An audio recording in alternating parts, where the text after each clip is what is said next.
Lord of the Mysteries audiobook by Kevin 381 conjectures with a crackle branched lightning lit up the early winter night with a silvery white flash. It didn't smite the ground, but instead it tore through the air, illuminating the spot where Klein stood as if it was daytime, making him stand out. Spellsinger of God, a snake, retracted his gaze. His face was gloomy as he whispered, "Rose school of thought. It's not a wraith, nor is it an undead creature." The mature middle-aged man with a pair of golden eyes turned his head to the side to look at Capim's corpse and said, covering the target's corpse with tarot cards, "This is the second time something like this has happened in the past 2 months." "When was the first instance?" Cardinal Snake asked in a deep voice. The mature middle-aged man in the well-ironed formal suit coughed lightly and said, "The time when the true creator attempted to descend into this world with the help of a swindler." "Then it's not the Rose school of thought." Cardinal Snake made a definite judgment. Although those organizations that worshipped evil gods weren't fond of anyone, they wouldn't deliberately foil the plans of their counterparts. Instead, they wished to see their counterparts succeed, waiting for them to make a mess of the situation. "I think so too. Perhaps it's the appearance of a new secret organization. Their characteristic feature is to scatter tarot cards all over the target's body." The middle-aged man smiled. "And the different appearance of the tarot cards imply different meanings. This corpse has 2 cards over his face. One is Judgment, and the other is the Emperor. Judgment is the motive and goal, while the Emperor is the organization's code name. Of course, this might also be a type of ritual." Cardinal Snake didn't respond as he surveyed the area. "Let's see what exactly happened here." It was only at this point in time that the first batch of mandated punishers arrived at Capim's villa. Above the gray fog, having only used paper figurine substitutes thrice, and not being pushed to his limits, Klein was about to use divination to confirm Daisy's safety afterward. Daisy will successfully return home. Holding the spirit pendulum in his left hand, he closed his eyes and silently chanted the sentence. After repeating it 7 times, Klein opened his eyes and saw the topaz pendant turning counterclockwise, but it moved with a very slow frequency and a tiny amplitude. "This means that Daisy's journey home will be quite a bumpy one, but almost negligible." After interpreting the revelation, Klein was relieved of his final concerns. He then looked at the 2 items in front of him, both of which were radiating with a strong spiritual luster. One of them was a light blue, translucent hexagonal pillar. There were traces of light flashing through it, as though it was lightning that came from the depths of one's consciousness. This was the Beyonder characteristic left behind by Ma'am Katie. The other belonged to Parker, who hadn't been able to play a role in the battle. His Beyonder characteristic had condensed into a ball, like a child's fist. This fist was made up of 3 colors: iron black and dark red colors intertwined with a large swath of silver. Klein didn't hesitate to conjure a pen and paper. He was ready to use these 2 Beyonder characteristics to divine the corresponding potion formulas. Before he advanced to sequence 7, because of the additional influences that had been left on the Beyonder characteristics he had, it was almost impossible to use divination to determine the formulas. Even if this mysterious space could help him eliminate the interference and increase his divination ability to a certain extent, it still wasn't enough. Therefore, the only method Klein could use in the past was mediumship. After he became a magician, he was preliminarily able to determine it using the Beyonder characteristic for a divination above the gray fog. However, there was a high probability of him failing. This time, without exception, Klein had shamelessly failed. However, he also had some gains, and that was to be able to find out the corresponding sequence names of the 2 Beyonder characteristics. Parker is a sequence 8 sheriff and Katie is a sequence 7 interrogator. Aren't these from the arbiter pathway? This pathway is controlled by the royal family, the military, and a small number of ancient aristocratic families in loan. Any leaks of formulas and Beyonder ingredients are dealt with harshly. Could a number of the girls abducted by Capim be sent to the estate of some aristocrat? But there's no need for them to send 4 Beyonders to help Capim just to enjoy themselves. It obviously doesn't make sense. Harris is much more powerful than Katie, so perhaps he's a sequence 6 of this pathway. After wearing that glove, he might even be as strong as a sequence 5. Could it be that they're involved in some bloody heretic sacrifice, and the target they seek cannot be exposed?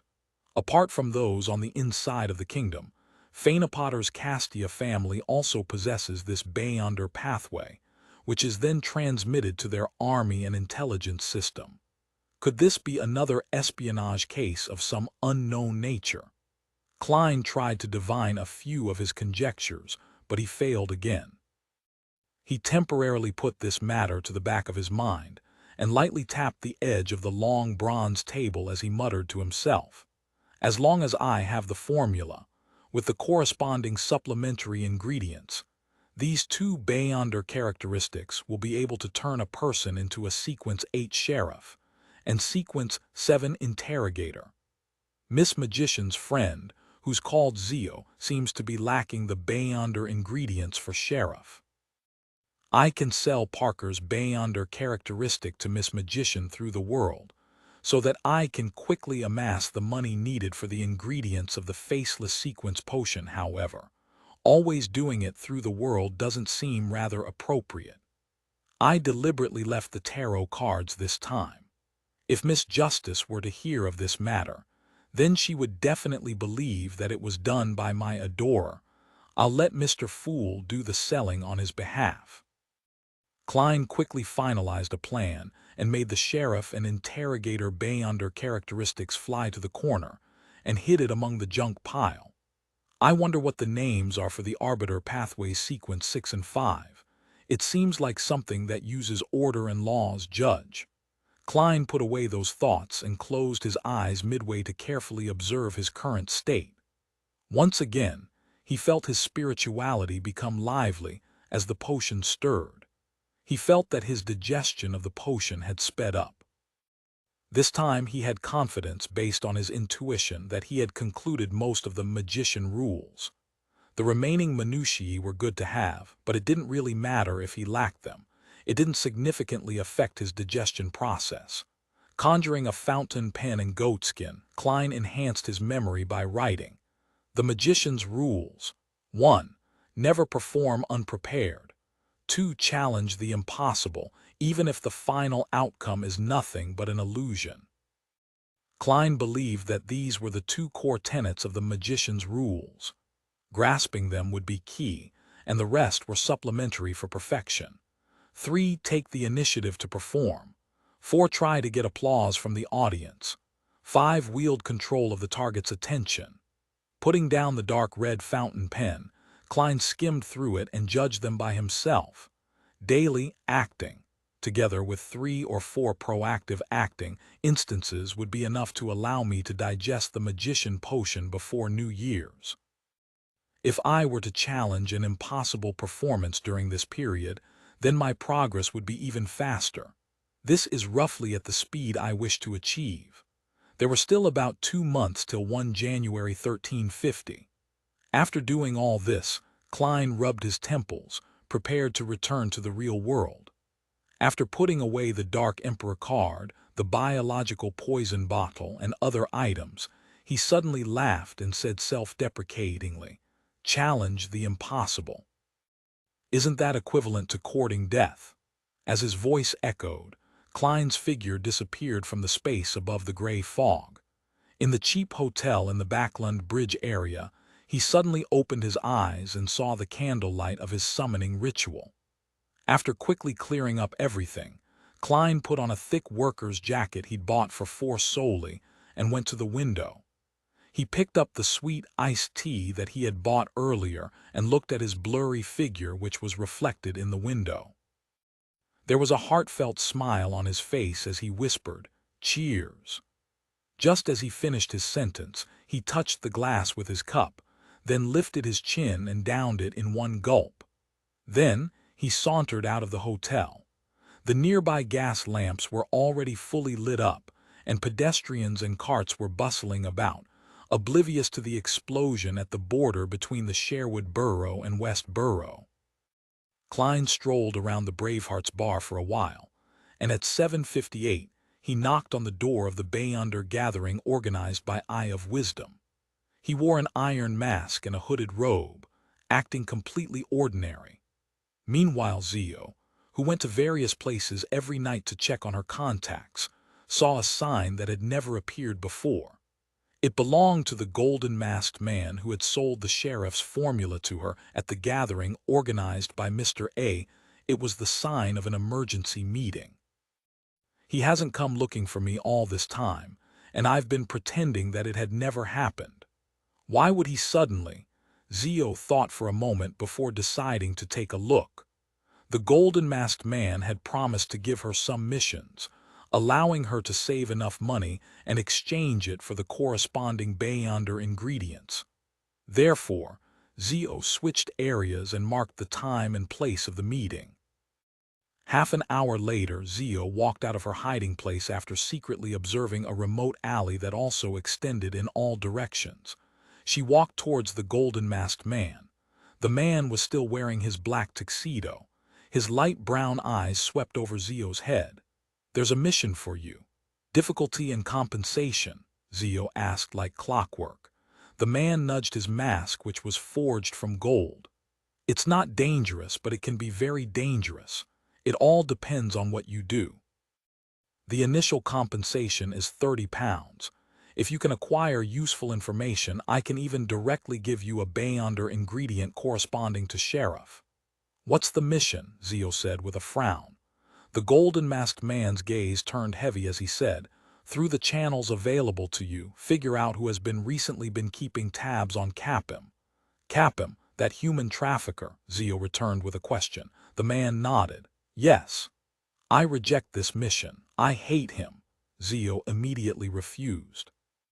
The man opposite her chuckled. "You aren't working for Capim, because he's dead." "Dead?" Zio was instantly stunned. "He died at home and his body was covered with tarot cards.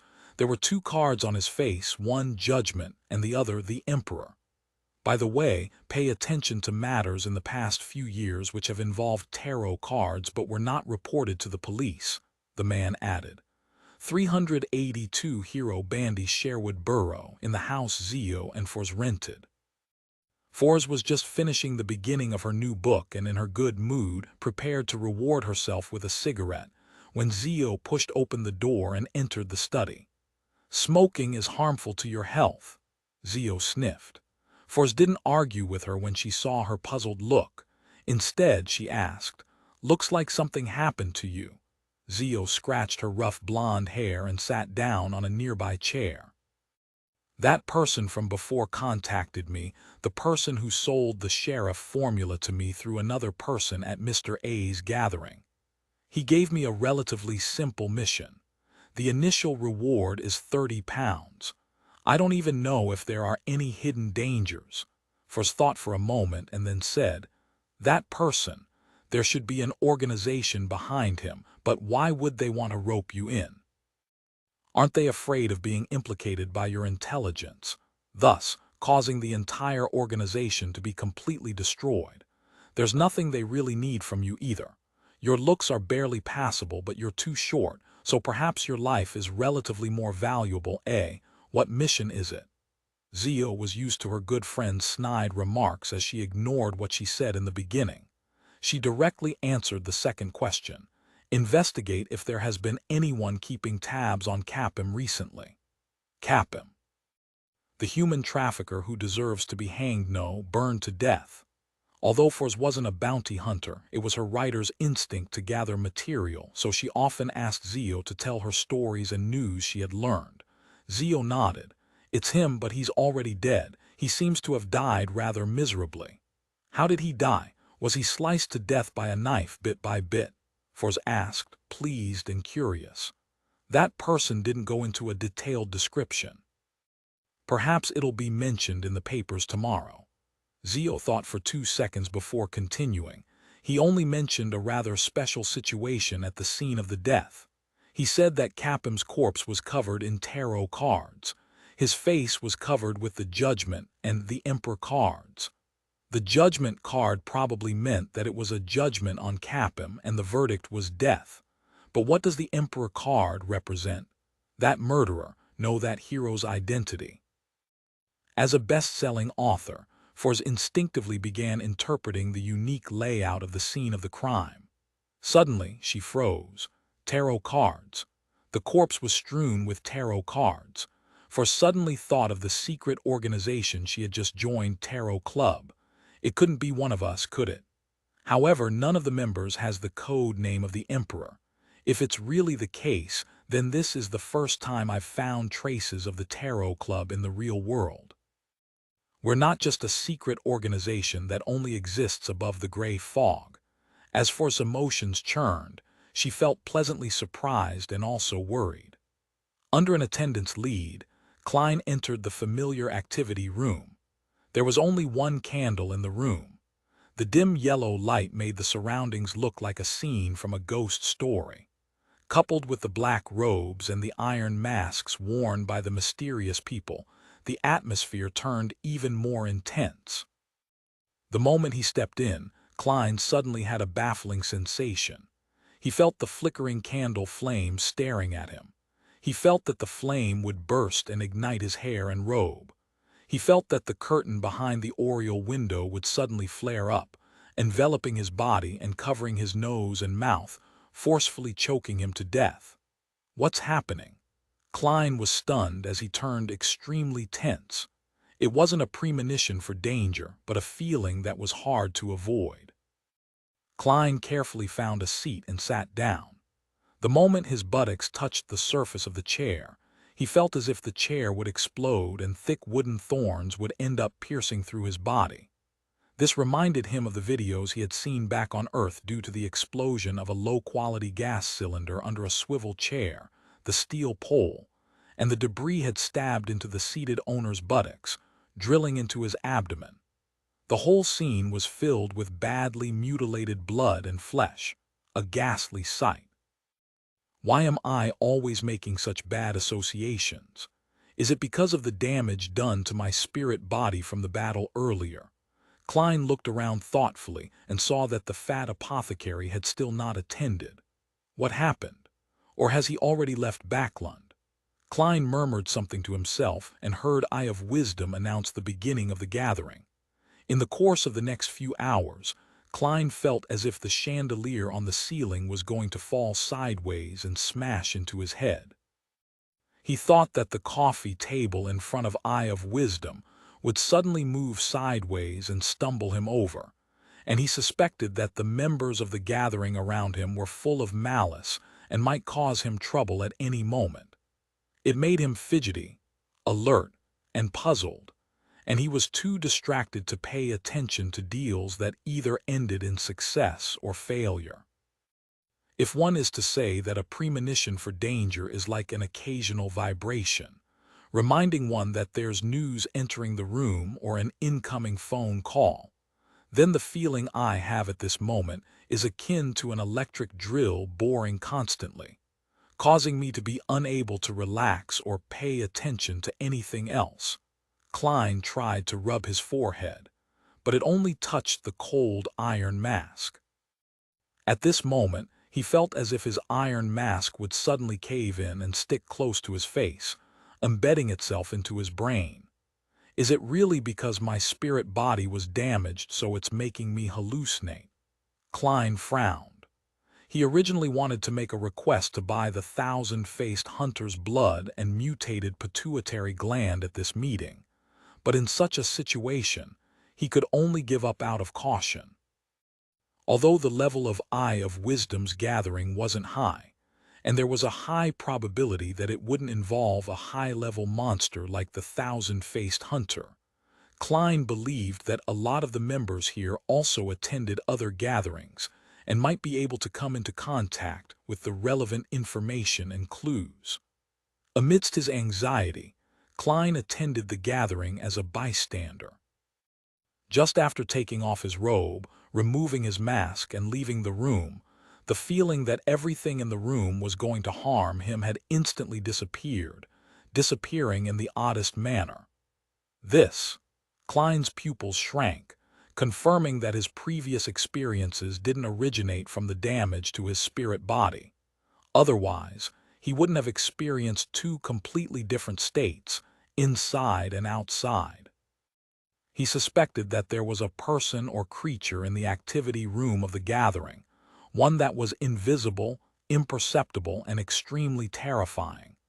That entity had stimulated his spiritual perception as a seer and his sense of danger as a clown, but because of the entity's suppression or some other special reason, this stimulus appeared in the form of a rich association that failed to make him realize it.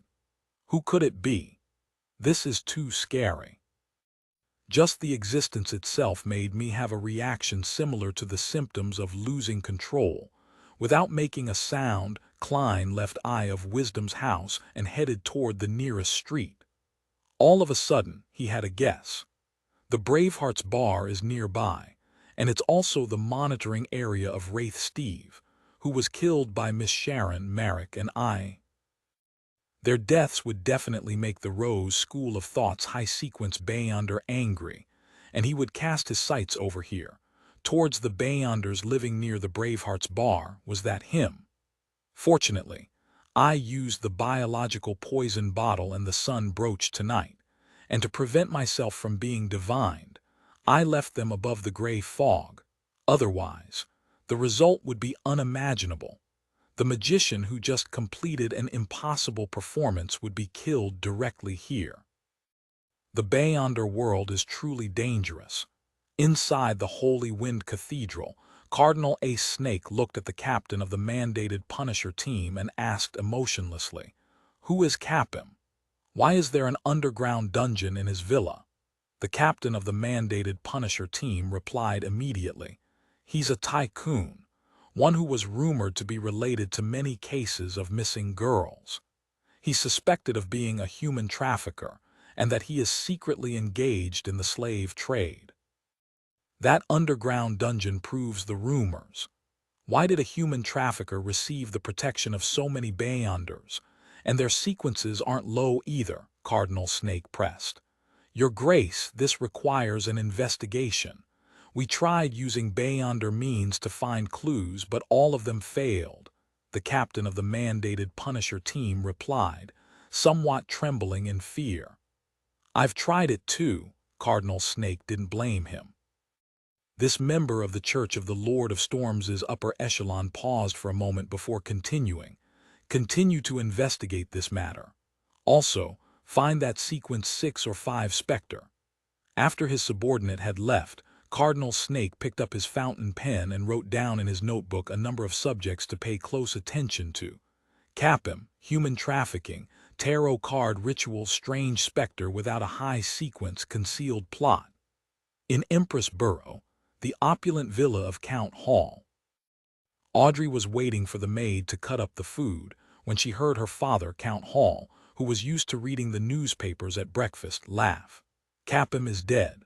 "Who is he?" Audrey asked with her eyes wide open. In fact, she wasn't the least bit curious about who Capim was.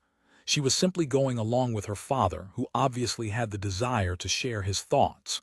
This was both her specialty as a daughter and the innate nature of a telepathist. "He's a tycoon who secretly might be a human trafficker. He has rather good ties with some people." "Heh," Count Hall chuckled. "He was killed last night. There were obvious signs of him being judged at the scene of the crime, so the newspapers are calling the murderer a hero bandit. The hero bandit Dark Emperor. Oh, they named him after the code name of the rulers of the ancient Solomon Empire. Hero bandit. Hero bandit Dark Emperor. Dark Emperor." Audrey immediately thought of the card of blasphemy belonging to Mr. Fool.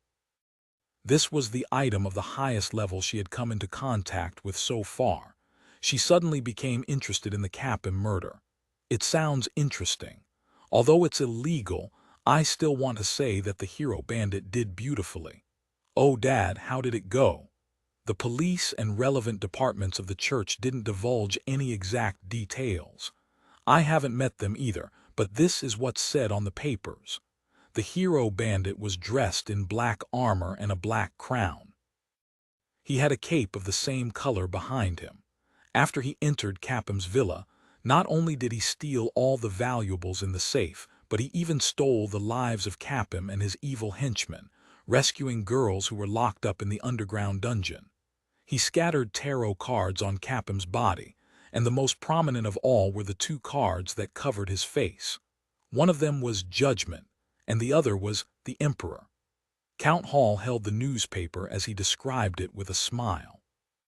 Tarot cards, Judgment card and the Emperor card. Audrey's eyes suddenly lit up. 383 returning home. Audrey could almost be certain that it had been done by Mr. Fool's adorer when she heard the description of the familiar scene. She suddenly felt a strong sense of immersion, participation, and pride. That was a human trafficker whose hands were stained with blood and evil. The Judgment card is the retribution enacted against him in the name of justice. Was the verdict hanging, beheading, or burning at the stake? The Emperor should be a symbol of his identity. Was this the adorer who sneaked into the Royal Museum and stole the Dark Emperor card? Audrey let her imagination run wild for a moment. She had intended to press for more information and finer details, but from the look on her father's face, the tone of his voice, and the color of his emotions, she could tell that he still didn't know what was going on. Therefore, she could only suppress her curiosity and planned on asking her good friend, Kance Learson from Me9. Although directly asking Kance about it would suit my image in this aspect, that would still be rather abrupt. It would also conflict with my identity as a noble. I'll get Annie to prepare a few invitations for an afternoon tea party, sending them separately to Glaint, Kance, Murray, Christine, Jane, and the others.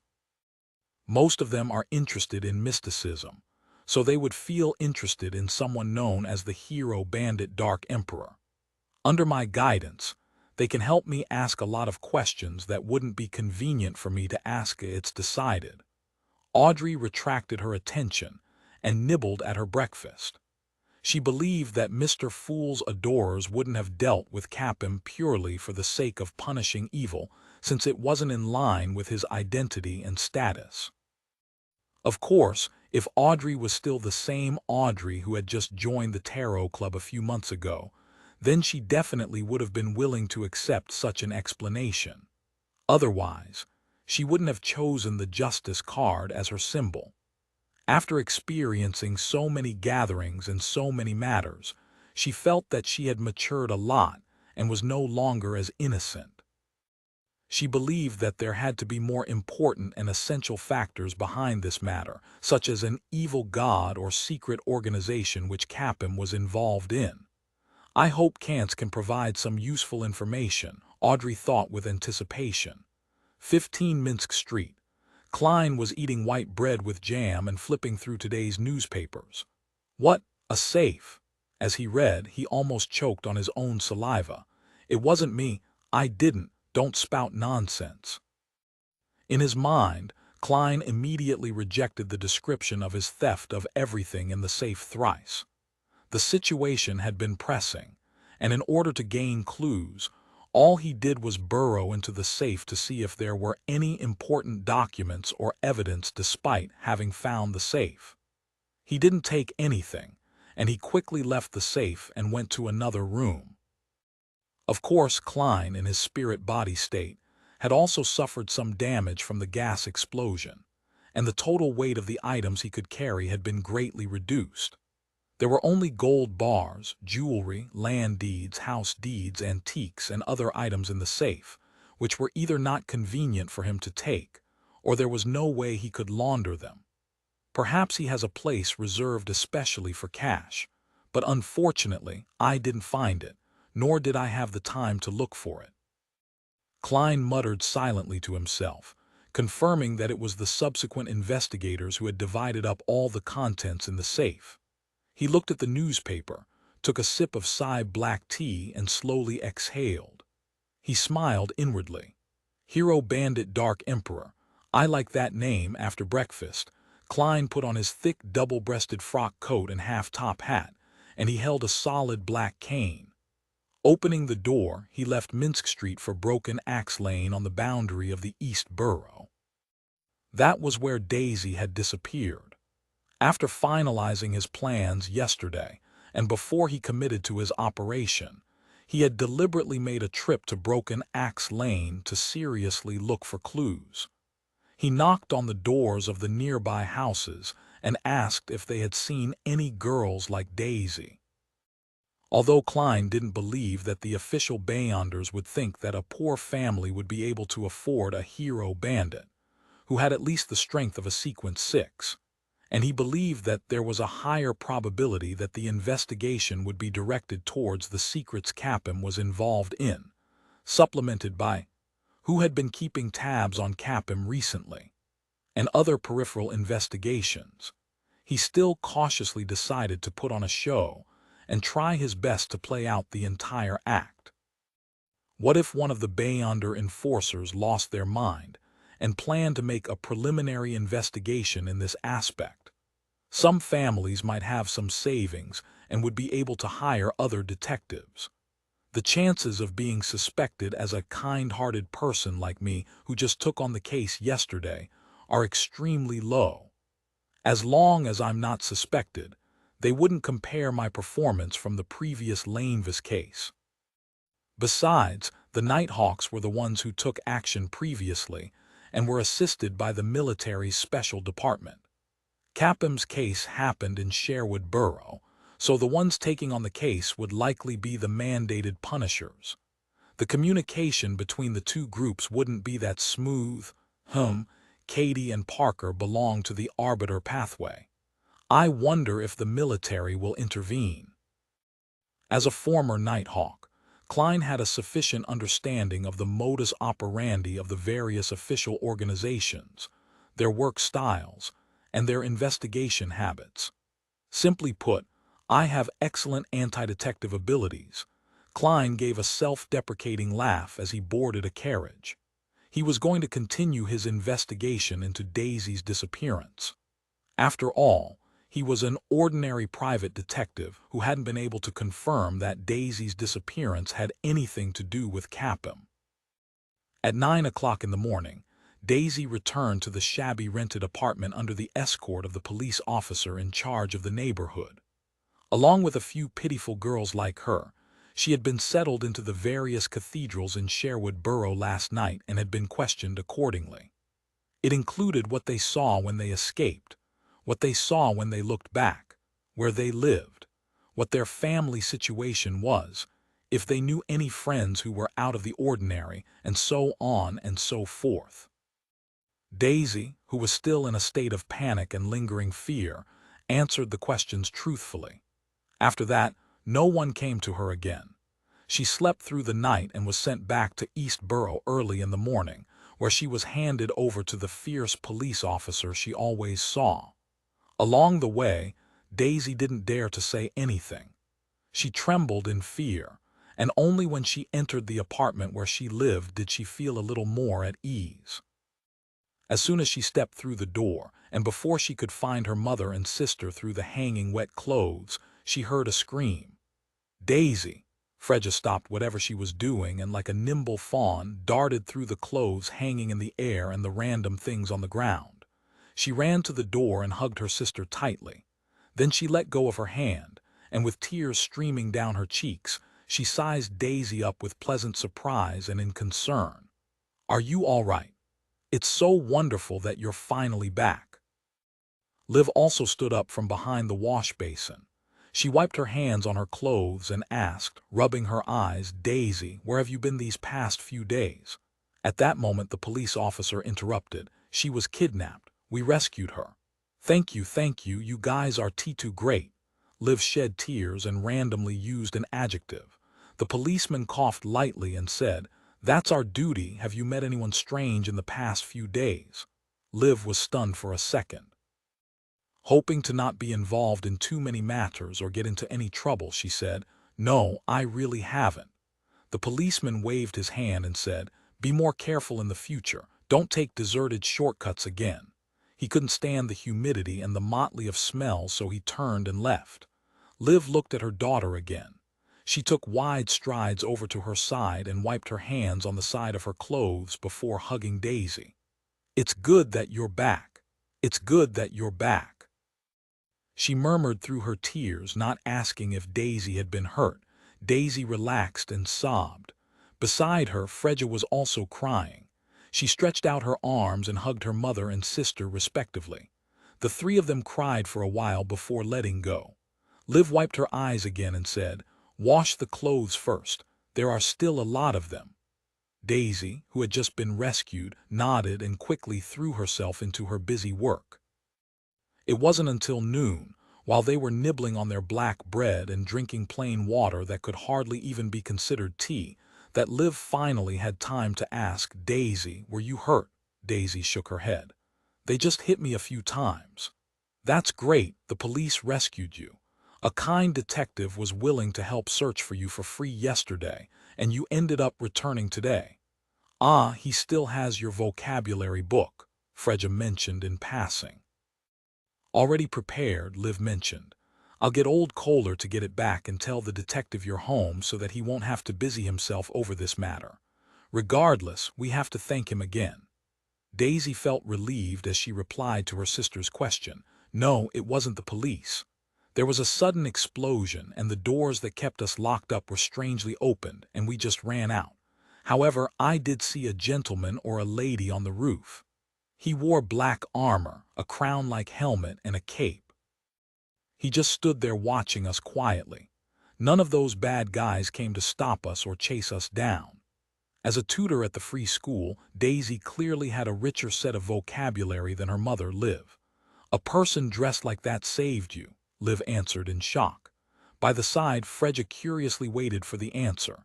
Daisy nodded seriously and said, "Yes, he's like what the bards sing of. A hero." "Hero." Fredja ruminated over the word, her eyes as bright as the stars. In a certain secret chamber, a group of people were carefully comparing the Lanevis case with the Capim case, using the information they were given as they searched for similarities between the motives and modus operandi. The two things cannot be linked together at all. The only thing that they have in common is evil, or rather, evil was defeated. "The owner of the tarot card has upheld justice," someone exclaimed. "It can be confirmed that the two cases didn't involve the same person." The difference in strength is obvious, and what they're good at is even more contrasting. Although it's possible that their sequence had been elevated, Capim's murderer was a kind of specter, or someone that can switch into the sequence state. That's not something common. Another person's analysis was endorsed by the majority. Therefore, the person who called the meeting concluded, two cases, two different people, but they both threw out tarot cards. Perhaps the latter was committing a copycat crime, and if that's the case, we can target the people who are aware of the Lanevis case. The other possibility is that there is an organization symbolized by tarot cards. 384 on your own. You check yourself in Empress Borough, the opulent villa of Count Hall. The aroma of Fainapotter's top-quality Mount St. Dursey coffee blended with the splendid fragrance of the Queen's black tea to create an intoxicating symphony of smells. They lingered around the elegant three-tiered high tea tray that served delicious and delicate desserts. This was the high tea party organized by Audrey. She had invited her friends of blue blood parentage, all who were fellow enthusiasts in mysticism. They sat around her, talking and laughing. Under Audrey's imperceptible guidance, Jane, Murray, and the others became extremely interested in the Dark Emperor, the hero bandit who had appeared last night.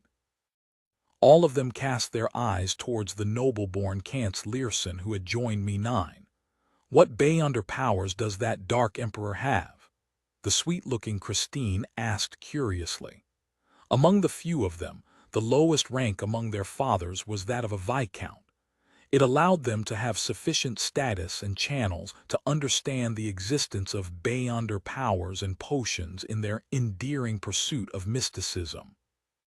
But just like Audrey before, they were all unwilling to join the Nighthawks, the mandated Punishers, the machinery hivemind, and Me9. Other than that, the families that they belonged to didn't have histories that traced back to 1,000 years ago, and even the ancient aristocrats that had just been established in the fourth epoch of the Lone Kingdom weren't completely loyal to the royal family or to the upper echelons of the military. They weren't bestowed with any formulas, and even if they had beyonder ingredients, it was unlikely that they could recognize them. They wouldn't even know how to use them even if they did recognize them. This limited the possibility of Murray, Christine, and the others in becoming beyonders. They could only look forward to it, but it was difficult for them to take that crucial step. As for whether or not their elders had collected the potion formulas and nurtured beyonders for their families, that was beyond their purview. After all, this wasn't allowed. If the king were to find out, they could use this as a reason to strip them of their noble titles. Of course, there were already 2 traitors in the living room. Audrey, who had advanced to Sequence 8 telepathist, and Viscount Glaint, who had gathered 1 portion of beyonder ingredients. It wouldn't be long before he became an apothecary. The tall, thin, young gentleman Kantz took a sip of his coffee and said, "I won't give you a direct answer. I'll just tell you some facts. Other than traces of a gas explosion in the dining room where the battle happened, various means were used to detect poison, substitutes, Spectre's shriek, bullets condensed with holy powers, and other elements. By the way, that Dark Emperor, no hero bandit, was in a Spectre state. It doesn't look like the person who had killed Rear Admiral Hurricane Kalangos, nor does it look like the person who had dealt with Lanevis in the sewers. Is the person involved in Capham's case Mr. Fool's third adorer who stole the Dark Emperor's card? There are at least 3 adorers in Backland alone. How many adorers does he have in total?" Audrey's heart skipped a beat as she deliberately asked, "Was there an intense beyonder battle?" Murray, under her lead, asked 1 step further. There were beyonders at Capham's place, relatively powerful beyonders, and there was more than one. "He's just a trafficker," Viscount Glaint unconsciously expressed his doubt. Audrey maintained her faint smile and curious gaze, patiently waiting for Kantz's reply. Kantz laughed and said, "Murray's guess is correct. I can only say this much. Do you want me to be locked up by Captain? Capham's place had more than 1 relatively powerful beyonder. Indeed, he's not an ordinary human trafficker. He might be involved in many matters regarding mysticism. Human trafficker. Could he be involved in some cult sacrificial rite? Mr. Fool's adorer attacked because of this. It was roughly the same with Lanevis. It involved a cult and sacrifices, as well as the descent of the true creator. I wonder which cult and evil god is behind Capham. Mr. Fool's goal seems to have always been targeting these evil gods. Is it really strife between the gods? Who knows how many grand schemes of those evil gods he has foiled?" Audrey made many connections as her heart surged with emotions. "Our tarot club's enemies are the evil gods. The rest aren't qualified. Does Mr. Fool wish to get the title of the nemesis of evil gods?" Audrey pursed her lips and chuckled softly in her heart. Then she suppressed her emotions and secretly made a confession. "Audrey, how can you do this? How can you use Mr. Fool as a joke?" At noon, when Klein returned to Minsk Street, he found, as he had expected, a letter from old Kohler, who had paid a carriage driver to deliver to his mailbox. This was their agreed-upon contact method during an emergency. Of course, according to Klein's prediction, old Kohler, who didn't know many words, could only use simple symbols to tell him where and when they would meet. To his surprise, it was actually written in neat writing when he opened the letter. With a quick glance, Klein confirmed that it was identical to the handwriting in Daisy's vocabulary book. Looks like this girl was the one who helped old Kohler write it. This piece of paper doesn't seem to be exposed to moisture. Perhaps old Kohler had bought some in the event he needs to contact me urgently. Klein opened the door to the living room and read the letter. Only taking off his hat and cane, he leaned his cane against the wall. He didn't take off his coat because the fireplace in the room wasn't lit yet, and the early November cold was silently seeping into his bones. The letter was simple. After all, Daisy didn't know many words either. She thanked the detective for his kindness and good intentions before telling him that she safely returned home, and she finally said in a tactful way that she hoped he would bring her vocabulary book with him the next time he came to East Borough. What a polite girl, Klein chuckled. He snapped his fingers and burned the letter, leaving no clues behind. He decided to return to East Borough the next day and return the book to Daisy, as well as reimburse old Kohler for the cost of the letter delivery, letters, paper, and fountain pens. With this in mind, he couldn't help but sigh and chortle. "Captain, now it's my turn to approve the expense claims of others." Without wasting any time, he went out again and went straight to the Kellogg Club, where Dr. Aaron was seen more often during Friday afternoons. Klein wanted to ask about Will Ossipton, the child who had played with tarot cards. After entering the Kellogg Club in Hillston Borough, Klein said to the red-vested attendant, "A cup of marquee black tea and a serving of dessert. Send it to the corner seat of the main hall. Dr. Aaron, reporter Mike, and the others are sitting there." Klein had already spotted the relatively cold and famous surgeon, Aaron Series, who was wearing gold-rimmed glasses, as well as reporter Mike Joseph from the Daily Observer, who he had worked with twice and had a pair of charming blue eyes. He also saw the aristocratic equestrian teacher, Talem Dumont, whose frequency of appearing at the club was only second to his. "Oh, our great detective is here, and we happen to be talking about you." Talem stood up with a smile. "Speaking bad things behind my back." Klein joked. Mike stood up and shook his hand. "No, I want to hire you again." "What's the matter this time?" Klein bowed at Dr. Aaron and sat down at their table. Mike chuckled and said, "I'm sure you've read the papers. Capim has been killed off by the hero bandit Dark Emperor, and his crimes have been exposed. What a joyous event. And as a reporter, I need to have an acumen for the news.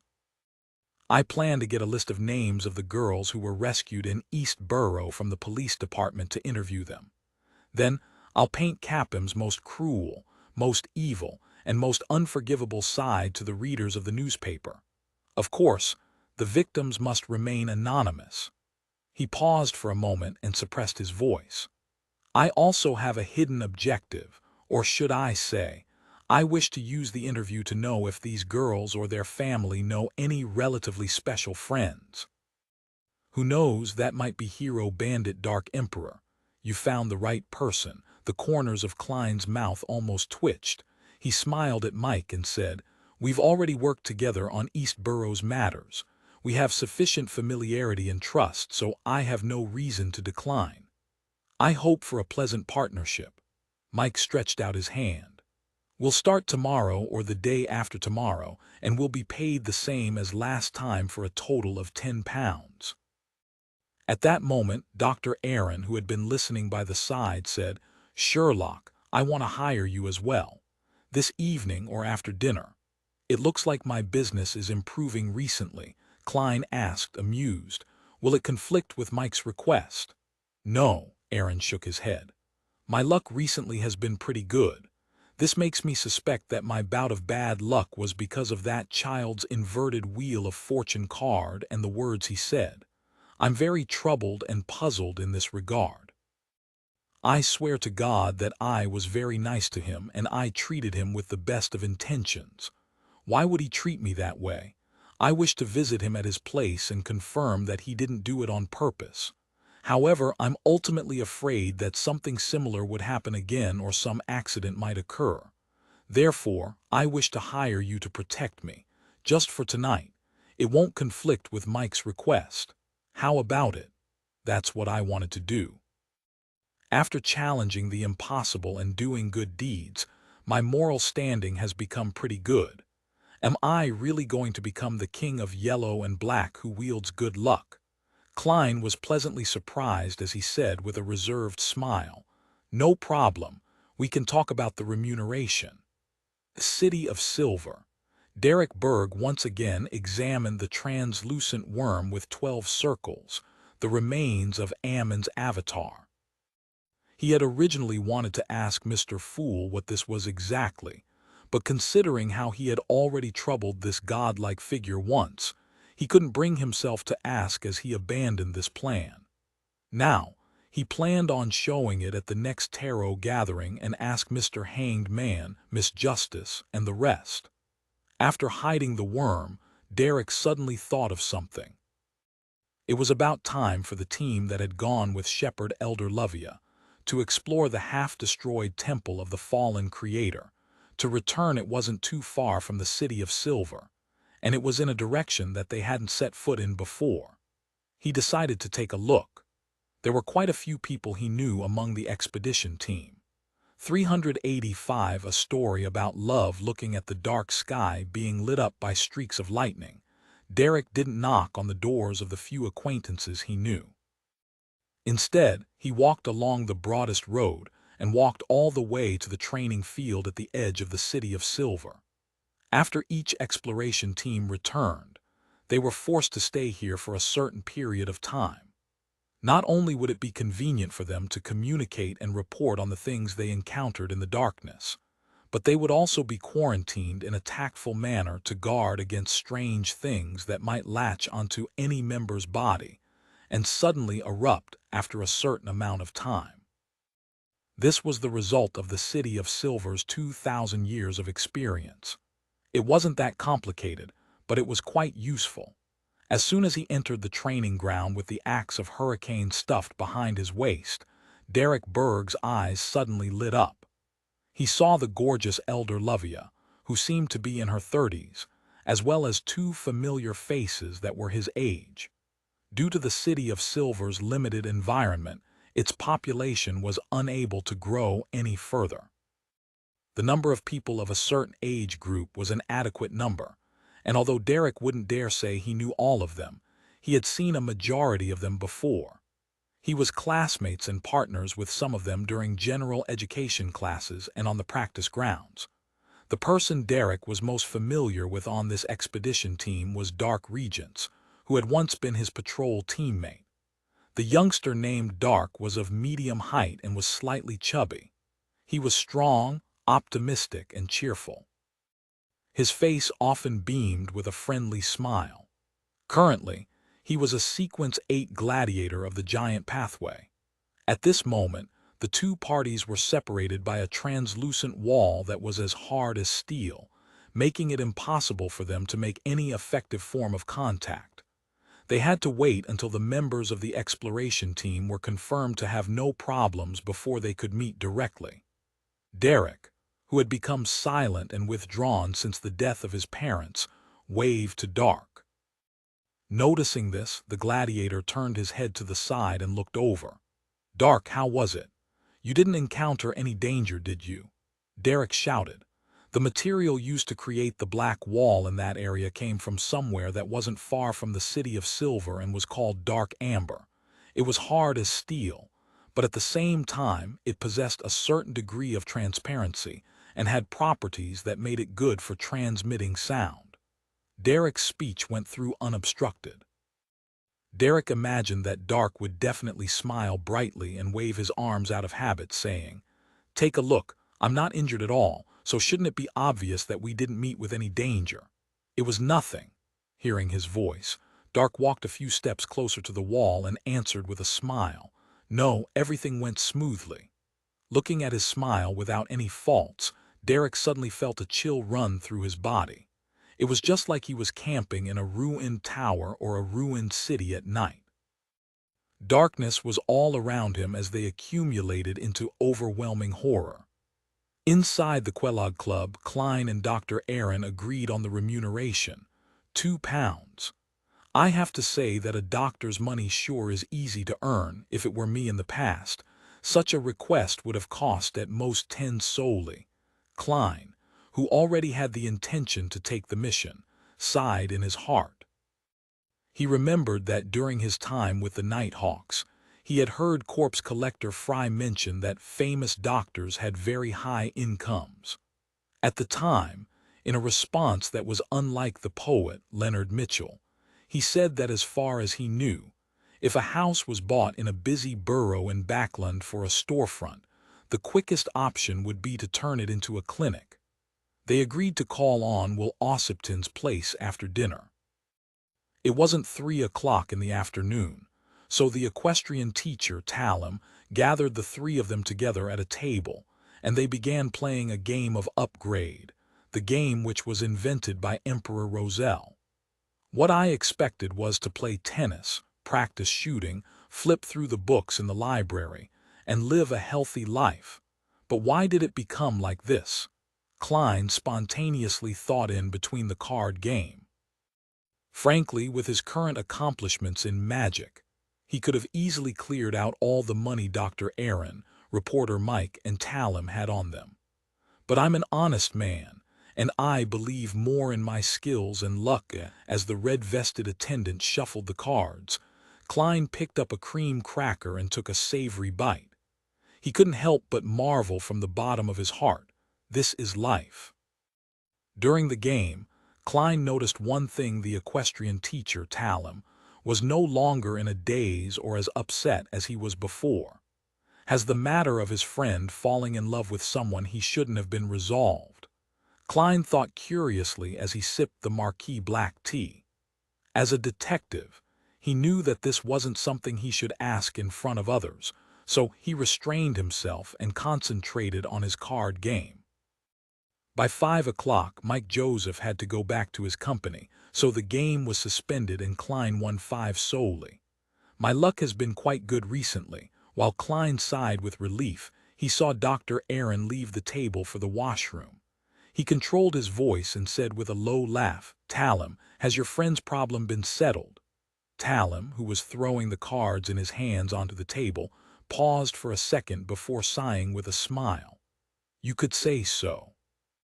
He added with a certain desire to continue, "Actually, it wasn't too serious. It was because I was thinking too much at the time. Simply put, it was an illustrious young gentleman who fell in love with a commoner. You should know that a man of such status has to marry a noble lady. To him, not even the daughter of a rich man can do. So that's how it is. To think that I made up all sorts of contrived and bizarre stories, such as falling in love with a man, a monster, or a person that isn't permitted because of moral principles." Klein was disappointed and said with a laugh, "As far as I know, gentlemen of high society don't mind having a mistress." "No, Sherlock, you don't understand. Love, do you get it? Love. That young gentleman only wants to marry that commoner woman," Talum exclaimed with a sigh. "No, I don't understand. I'm just a bachelor dog." Klein opened his mouth, unable to respond. Talum sighed to himself. "For the sake of that young gentleman's future, I once thought of asking you to find people with some miraculous abilities to covertly, Anyways, I'm a law-abiding citizen, so it was just an idea." "How was the matter resolved afterward?" Klein asked with interest. Talum picked up his Highlander coffee and took a sip. "The solution was much simpler than I thought. I went straight to the lady and told her of the dilemma. She sensibly expressed her willingness to leave the gentleman and asked for my help. I must say that she's truly a considerate, kind, refined, and beautiful girl. If it wasn't for the consideration of my identity, perhaps I would have knelt in front of her and kissed the back of her hand. Well, it seems like I couldn't have helped." Klein picked up the golden-rimmed white porcelain cup of black tea. As a visitor from Earth, he was completely uninterested in the task of breaking up couples. However, listening to gossip was another matter altogether. After having dinner at the Kellogg Club and tasting the limited supply of Sonia lobsters, Klein and Dr. Aaron took the latter's carriage to Will Ossipton's house at 66 Dalton Street in North Borough. This was the address that Dr. Aaron had long since memorized. He didn't return to the hospital to look up the appropriate medical records, and according to Klein's conjecture, any relevant information pertaining to Will Ossipton would likely have been taken away by the Nighthawks. As a former Nighthawk, I know exactly how they do things. Klein smiled bitterly and sighed.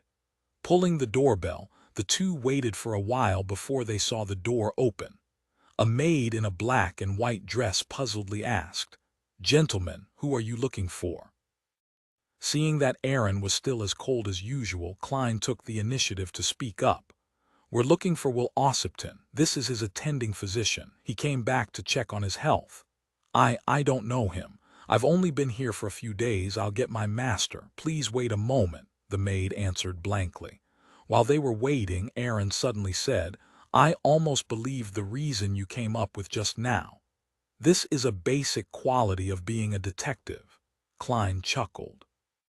At that moment, an old gentleman in his 50s walked to the door and said with a deep voice, "Will Ossipton and his family have already moved away on." He gave a date. Aaron did a slight count before frowning. Why would they go through the trouble to move 2 days after being discharged from the hospital after the operation? He acted like he was really on a follow-up visit. Klein was slightly puzzled and asked, "Sir, how do you know the dates so clearly?" Typically speaking, subsequent tenants would only move in after a certain period of time. That old gentleman snappily replied, "Someone came to ask before, and I even went to look for the landlord just for that." "The Nighthawks," Klein asked without much hope, "do you know where Will Ossipton and his family moved to?" "No," the old man said tersely. "Did they leave anything behind?" Klein hesitated for a moment before continuing with his questions. "Some stuff." The old man took a deep breath and continued, "but they were all taken away by the previous group of people. Meeting colleagues truly is a helpless matter. They can always think of the things you think of ahead of time." Klein couldn't help but sigh. Seeing that there were no further clues, Klein and Aaron politely excused themselves and left 66 Dalton Street. "It seems like you'll have to wait a long time before you can resolve your doubts." Klein turned to Dr. Aaron. Aaron was silent for a few seconds, then he slowly let out a breath. "After what happened just now, I'm not so troubled anymore. I'm just a doctor, and it's good enough to mind my own affairs. I should return to do a follow-up checkup and not question the situation, what other people think, or why they're not kind. That shouldn't be something I should be concerned with. In the future, I should just try to maintain the relationship between a doctor and a patient as much as possible. It's for the best that you can think this way." Klein agreed from the bottom of his heart. Then he casually asked, "At the time, what was wrong with Will Ossipton's left leg?" "His left calf grew a strange tumor that coincidentally formed a ring that pressed down heavily onto his blood vessels," Dr. Aaron recalled as he said. "But the kid didn't look too upset, just a little scared, and we wanted to preserve the leg at first, but it was getting worse." A Chinese phrase describing singles. Thank you for listening to the story on KevinAudio.com 386, A Nightmare City of Silver. Derek Berg had no idea how he got home. All he remembered was the indescribable horror. Dark Regence's character and behavior didn't appear too different from his former self.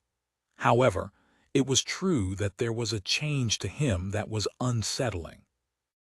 Derek was afraid that the City of Silver would be targeted by the evil god, the fallen creator, afraid that the City of Silver would be obliterated before he could become the sun, saving it from its more than 2,000-year-long curse, and give hope and sunshine to the residents here. At that moment in time, he hated himself for not being strong enough that he was still only at Sequence 8. "No, I can't just watch idly." Derek suddenly stood up, and he prepared to rush to the spire and tell the other elders of the 6-member council and Chief Colin Iliad of what he had discovered. However, Derek knew that such anomalies weren't suspicious. Every time they explored the depths of the darkness, The members would have a period of intense tension lasting for days, tens of days, or even more than a month. In addition, the uninhabited desolate plains and the hopeless journey would bring about extreme depression. In addition, in order to be safe, the members of the exploration team wouldn't be allowed to release any sexual urges that had been pent up during their excursions, which caused them to act differently after every exploration. If they ended up with more than half the team ending up dead or injured, a huge change in personality wasn't a rare occurrence. The manner of handling such people could only be dealt with via the usual quarantine and treatment with almost zero exceptions. The City of Silver had the first 3 sequences of the Dragon Pathway, so there was no lack of psyche analysts. Derek rushed to the door and suddenly slowed down. He knew that this method of reporting to the 6-member council might not be effective. It would likely arouse suspicion, and there might even be the threat of being targeted by the shepherd, Elder Lovia. After pacing back and forth for more than 10 seconds, Derek gritted his teeth and pulled the door open. He felt that he had to warn the elders of the 6-member council, even if it would be a huge risk for him. For the vast majority of the residents of the City of Silver, sacrificing their lives to maintain the existence of this city and the continuation of this civilization was the belief that was ingrained into their bones. Selfish people often didn't live long in such environments regardless of whether it was outside or inside. Of course, Derek wasn't completely reckless. Under the tutelage of the members of the Tarot Club, especially the Hanged Man, he clearly understood that there were times when one had to be patient, protect himself properly, and avoid unnecessary sacrifices in order to better defend the City of Silver. I'll only talk about the abnormality I observed. It shouldn't be dangerous, Derek consoled himself, running faster and faster. Finally, he saw the spire that represented the highest authority in the City of Silver. He found a Beyonder on duty and made a request to meet with the chief. To Derek's surprise, the Beyonder didn't ask the usual questions. After simply passing on the information, he was led up the stairs to the chief's room. Very strange. It's different from before. Derek felt that the changes in the details made him more uneasy. Entering the room, he saw Chief Colin Iliad standing in front of a wall. This tall elder with his deep blue eyes and messy white hair had his back facing 2 swords that hung on the wall. He wore his usual flaxen-colored shirt and brown coat, and it was hard to believe that he was an expert who had successfully hunted many devils and monsters. Derek Berg, what matter would actually require you to tell me it face to face? Colin asked in a deep voice. Your Excellency, Derek saluted. I met the team that was sent to explore that temple at the training grounds today. I found that the Dark Regents I know has experienced a strange change.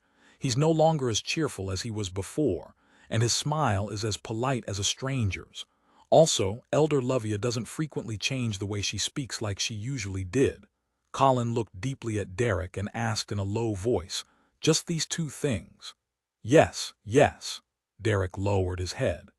I think there might be something unusual about that. Colin waved his hand and said, I got it, I'll get Aifler to do an investigation.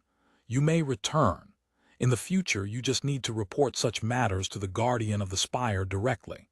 Aifler was the City of Silver's most experienced psyche analyst who was closest to Sequence 6. It was a pity that there was no potion formula after Sequence 7. After receiving such an answer, Derek left gloomily. Looking at Derek's back as he disappeared by the door, Colin sighed in disappointment. After talking to Dr. Aaron about Will Ossipton's situation for a while, Klein got off the carriage and took the steam metro.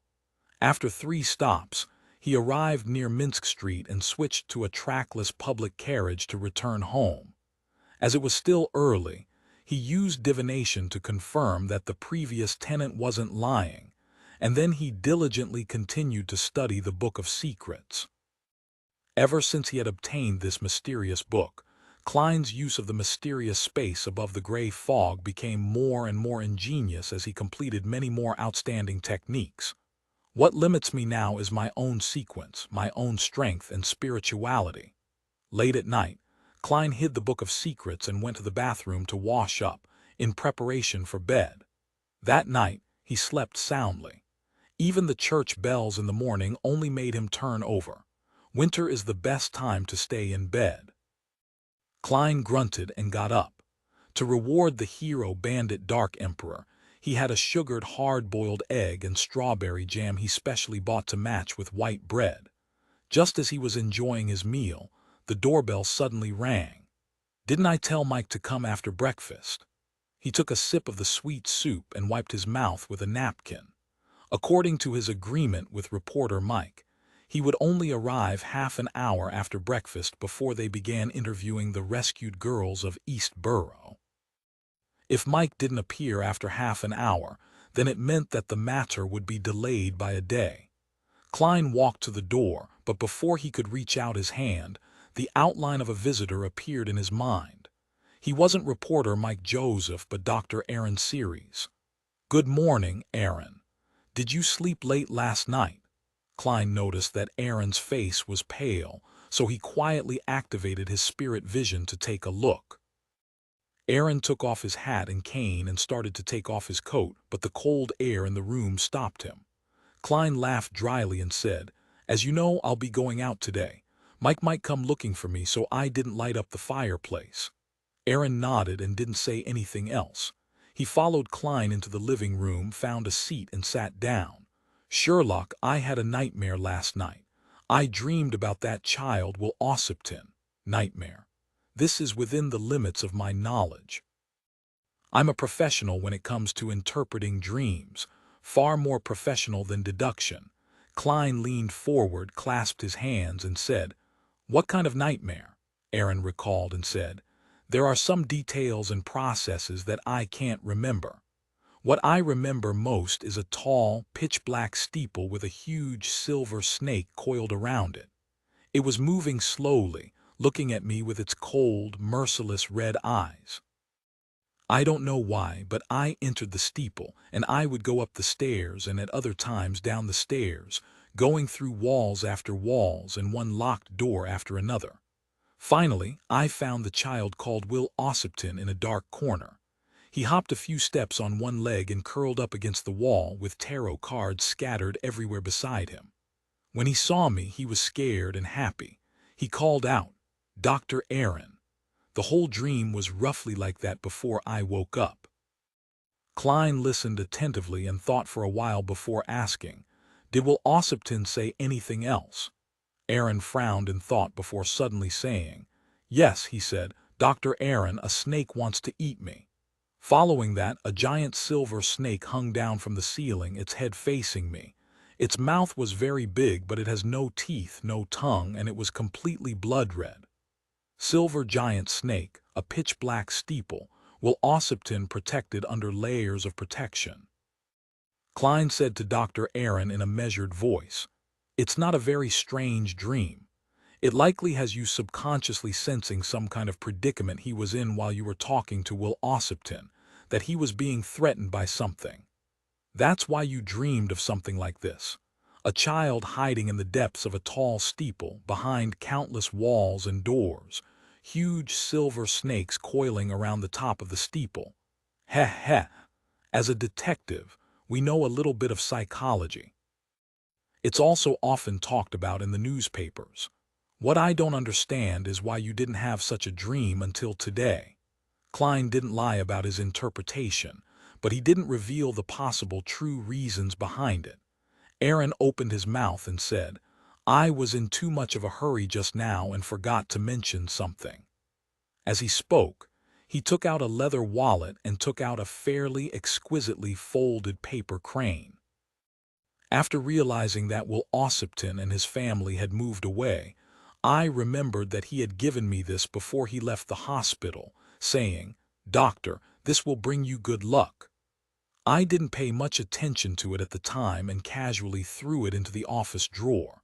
After parting with you last night, I went to retrieve it and put it in my wallet. As a result, I had a nightmare that very night." Klein looked at the paper crane, nodded thoughtfully, and said, "Dr. Aaron, it looks like Will Ossipton didn't deliberately bring you bad luck. He had made up for it later. The paper crane invented by Emperor Roselle is meant to act as symbolism for wishing you well. Besides, he said it would bring you good luck."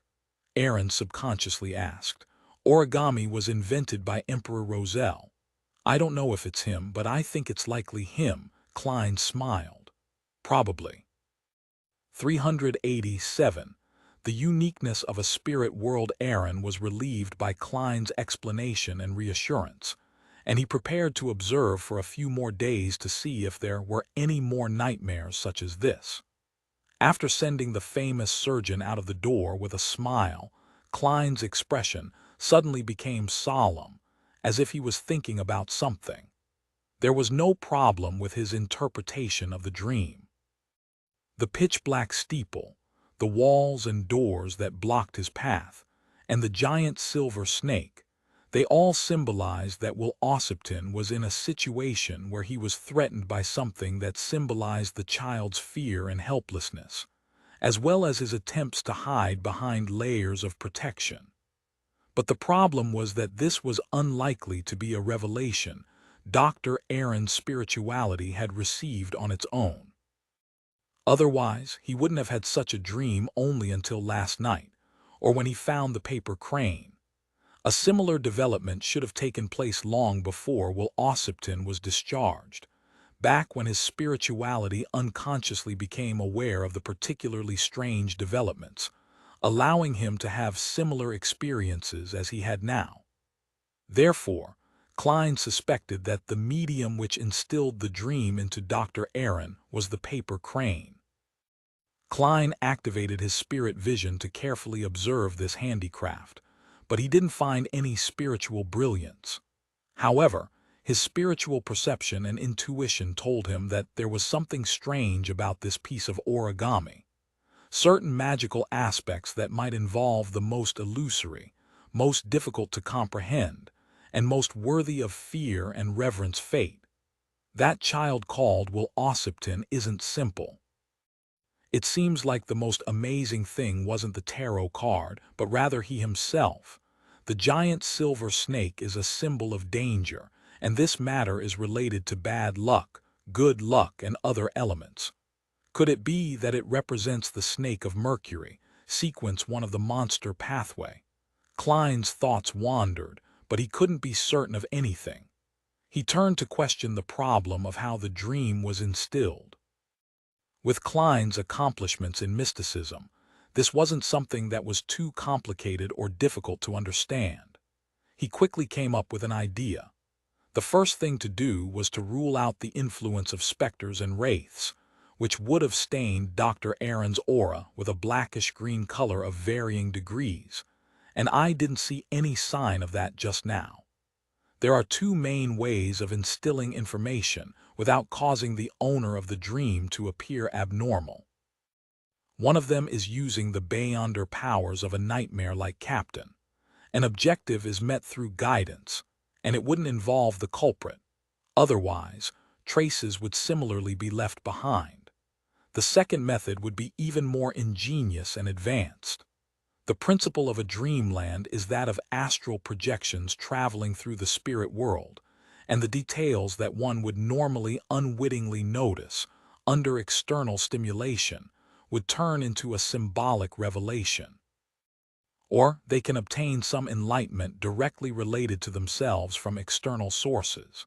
Then, their spirit bodies and psyche would be informed of this, and because the owner of the body was in a state of sleep, this will appear in the form of a dream. So the second way is to instill it into the spirit world. First, use some magical method to create the revelation that one will need, and then naturally let the target's astral projection obtain and feed back the information while roaming the spirit world. That way, the target will be able to dream of the scene that others would want them to dream of, and there will be no superficial traces. This is something that I'm currently unable to do, even if it's a spirit body that's able to partially wield some of the power above the gray fog. Klein paused for a moment and then added another possibility. A seed was planted in Dr. Aaron's subconscious through the paper crane, and once he found it, he would have the corresponding dream. That's easy to confirm. As long as I use mediumship on Dr. Aaron, I should be able to find traces of it. However, would it be unfriendly to use mediumship on him? Or should I borrow the mental terror candle from Father Otravsky?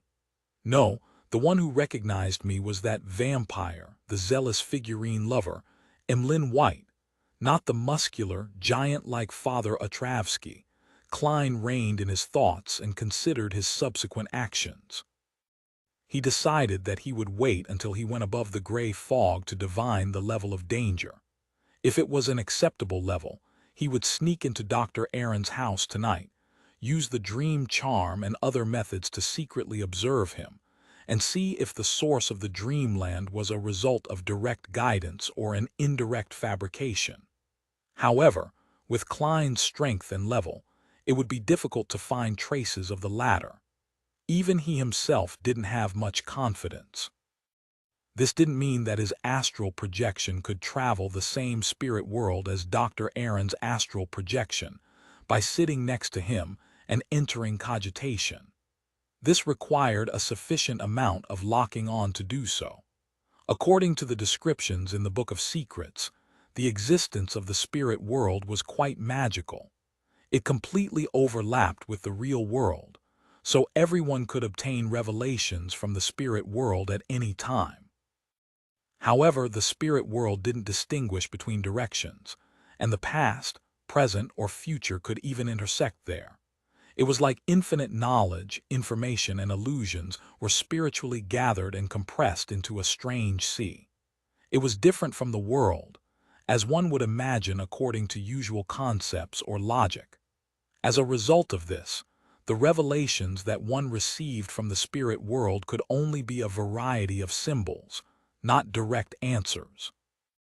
And precisely because of this, every astral projection's experience of traveling in the spirit world was not only related to their physical location and time, but it was also dependent on the current state of their body and the mind. Without locking on to the corresponding location, it made it impossible to lock onto and find a person's astral projection in the spirit world, even if one was physically next to them. This was also the reason why the astral projection's movement in the spirit world was limited, and one doesn't dare to venture too deep. Once it got lost and was unable to return to its body, its owner would become a retard and, even more seriously, a vegetable. It was even more difficult to use the spirit world as a springboard for transference. If one wasn't careful, then they would lose their way and never be able to return to the real world until they rot to death. Phew. Klein exhaled, temporarily throwing the question to the back of his mind. He took out his pocket watch and looked at the time. He realized that he had been thinking too long, that his breakfast had already turned completely cold, and that the fact that reporter Mike hadn't arrived yet meant that the commission was likely to be delayed by a day. In the spirit of not wasting anything, Klein finished the rest of his meal and then went above the gray fog to make a divination. He was surprised to find that there were no revelations indicating danger at all. After doing all of this, the appointed time had passed. Without any hesitation, he changed into a heavy jacket, put on his cap, grabbed the vocabulary book, and left 15 Minsk Street. His initial plan was to accompany Mike Joseph to East Borough for an interview and find an opportunity to hint at old Kohler to not mention his promise of helping Liv find her daughter. As for Liv's family, he let old Kohler do the reminding. And now, after Mike had pushed back the interview by a day, Klein was even more at ease, no longer worried about any mishaps or mistakes. With the address mentioned by old Kohler, and according to the revelation from divination, Klein entered the depths of East Borough, and under the watchful, wary, numb, or greedy gaze of the crowds, he found the room on the 3rd floor. There were 2 bunk beds here, and there were also some old and worn bedding on the floor. Every empty space was filled with sundries. Klein looked directly at the bottom bunk of the innermost bunk and called out, "Old Kohler." With a swoosh, Old Kohler sat up and leaned towards the door in pleasant surprise. "You really came. After sending you that letter yesterday, I already guessed that you would come looking for me today, so I didn't go to the dock. I've been waiting at home all this time." "Well, I don't have to think about how to fabricate the lie about why I came straight here to find you." Klein looked around and said, "Old Kohler, with your current income, you can definitely rent a better room and move to a better place. Why did you only change your bed from the floor to a bunk bed? Most of the money is for gathering information for you." Old Kohler laughed. "And I'm no longer young. I need to save some money for the future when my future health wanes." Klein was silent for 2 seconds before saying, "You can consider buying some insurance, such as a single elder aid policy. They can give you the money that can at least fill your stomach and a room for you to sleep in every week when you're really old." The insurance industry of this world had sprouted in the 4th epoch. After being promoted by Emperor Roselle, it had matured quite a bit. There were various kinds of insurance, such as the various insurances for maritime trade, fire insurance, injury insurance, long-term care insurance in different names, and so on. They were mostly targeted at the rich and the middle class. I know. When I was a worker, I paid a premium of 3 pence a week, but after I lost my income, Old Kohler sighed. His biggest problem now was that his income was unstable, and he wondered when the money he received from the detective would be cut off. Klein couldn't promise anything either. He pointed outside and said, "Let's go to Liv's house and return the vocabulary book to the girl." After leaving the room, Klein casually mentioned, "What a joke. I was talking about doing volunteer work the day before yesterday and volunteered to help find Daisy, but she ended up being sent back by the police yesterday. Please don't mention it again. I don't want to be laughed at." "All right." Old Kohler agreed first, then he said, "No one will laugh at your kindness." After walking through the dirty streets, they arrived at Liv's house. Klein saw that the girl who had just been rescued had started ironing again, and he saw that the clothes here were hanging down and dripping with water. It was just as it was before. He was momentarily at a loss as to what to say. "Daisy." After a while he said, "Your vocabulary book." Daisy's eyes lit up, but she was too busy to leave. After busying herself for quite a while, she stopped working and went to the door, thanking him profusely. After Liv and Freja had also put down their work and come over to express their gratitude, Klein repeated what he had just said to Old Kohler. After receiving positive responses, he took out the 2 pounds worth of change that he had prepared and handed it to Liv. "There will be a reporter coming to interview Daisy tomorrow. This is the advance of the payment he's giving, but don't mention it in front of him, otherwise things will become complicated. Heh, maybe he will give more tomorrow, but not that much." No, I'm willing to expose that bad guy's evil deeds. I don't want money." Daisy shook her head. Klein let out a soft chuckle. "This is a rule. You can't break rules, understand?" He looked at Liv and said, "Take it. Your belief is right. It's only if Daisy and Freja learn more words and learn more things will you all escape from this situation." He was going to suggest that Liv's family should move to the edge of East Borough. Customers who could afford to hire others to do their laundry wouldn't live in East Borough, but in the end, he didn't mention it. He had intended to provide them with more help, but he restrained himself. There were thousands, tens of thousands, hundreds of thousands, or even millions of people like Liv and her family in East Borough. Even if one was a wealthy banker who wanted to help them, they wouldn't be able to make a splash. Besides, this was just East Borough. There was still the entire Backland and the Lone Kingdom.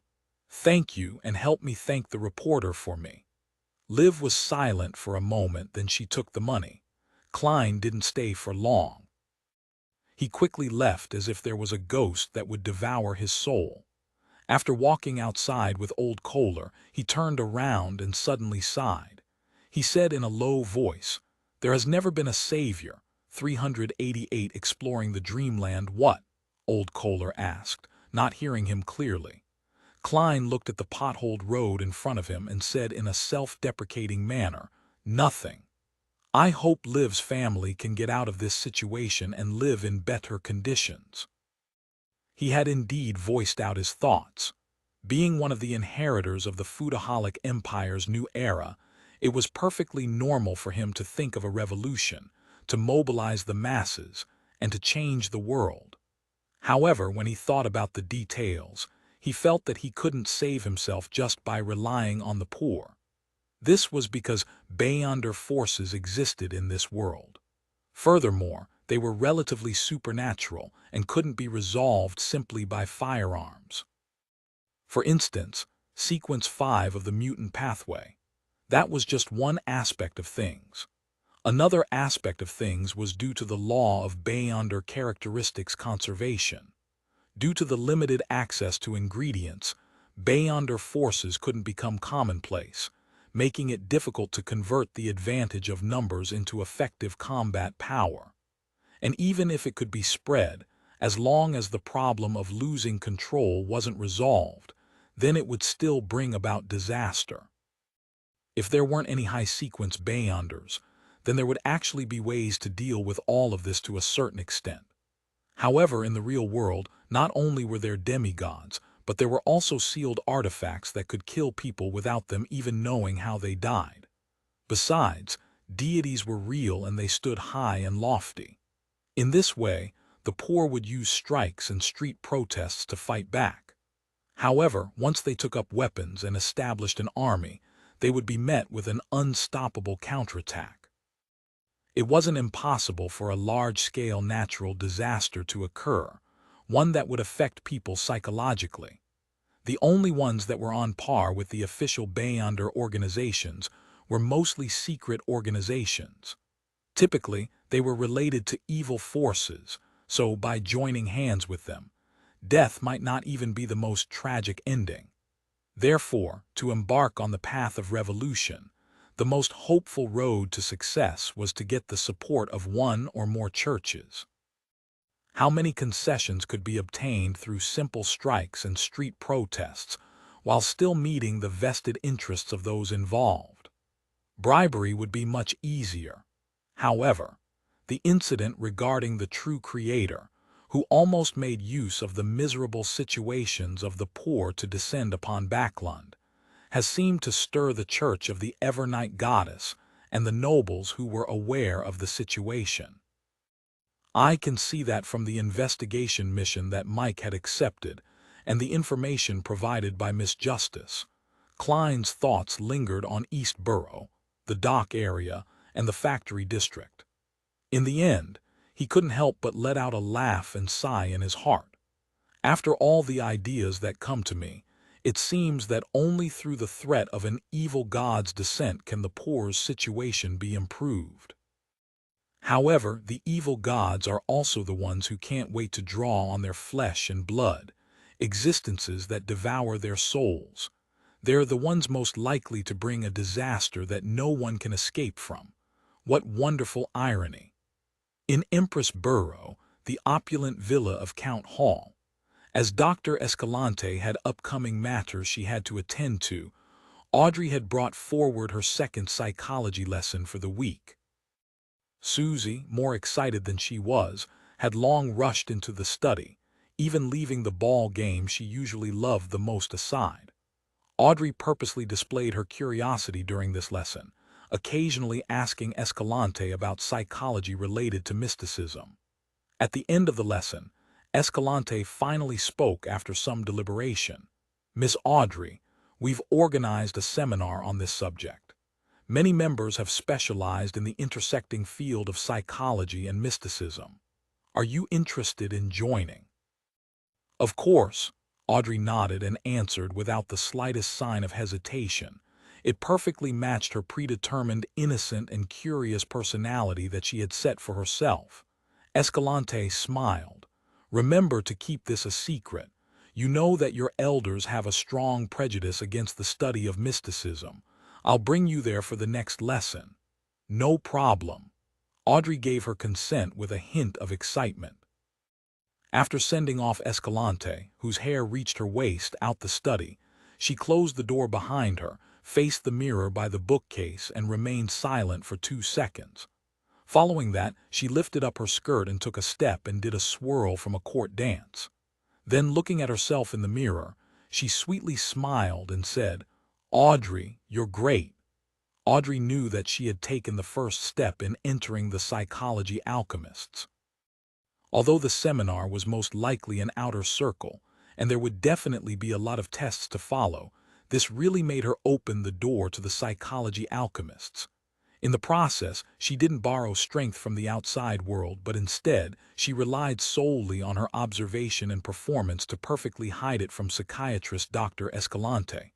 Therefore, she was very proud of herself. That seminar sounds interesting. Susie leaned over and wagged her tail. Audrey, can I join? Join. Looking at this golden retriever with its wicked round eyes, Audrey immediately sank into deep thought. She dragged out a terse acknowledgement. I can't do it at the moment, Susie. Why, you're too conspicuous. At this point, she changed the topic of their conversation and said with a slight smile, but I can bring you along. On Saturday night, taking his master key and his black cane, Klein walked out of 15 Minsk Street. Without the latter, he didn't think that he would be able to return today. He was going to find Dr. Aaron, enter his dream, and find out how the nightmare regarding Will Ossipton came about. As for where Dr. Aaron lived, he had already found out yesterday, 3 Birmingham Road, Hillston Borough. By the time Klein arrived, it was past 11 o'clock and the neighborhood was dark and silent. After tossing a coin and performing a divination, Klein passed through the outer bars, walked around to the side, and used the master key to open up an invisible passage through the wall into the dark corridor. With his agile steps, he quietly went up to the 2nd floor and hid in an empty guest room. When it was clear that Dr. Aaron and his wife were asleep, Klein entered their bedroom through the wall. The first thing he did was take out a slumber charm and mutter the incantation, making Dr. Aaron's wife really fall asleep, preventing her from suddenly waking up and disturb what he would subsequently do to her husband. Then, Klein sat down on a chair in front of the dresser, held the dream charm in his hand, and whispered a word in ancient Hermes, crimson. As soon as he finished saying that, he felt the charm in his palm become light, as though it had become a weightless illusion. As his spirituality poured in, a transparent flame wrapped around the charm, burning a deep and serene black. Driven by Klein's will, the blackness spread out, enveloping both Dr. Aaron and himself. Klein quickly entered a cogitation state and saw the endless darkness and the single oval-shaped light. His spirituality extended out and touched that illusory and hazy object. The world around him suddenly turned upside down and twisted, and Klein found himself on a barren plain, with pitch-black stones at his feet and not even a blade of grass. In the center of the plain stood a black steeple with a huge silver snake coiled around it. It had its head reared up, and its red eyes stared coldly in their direction.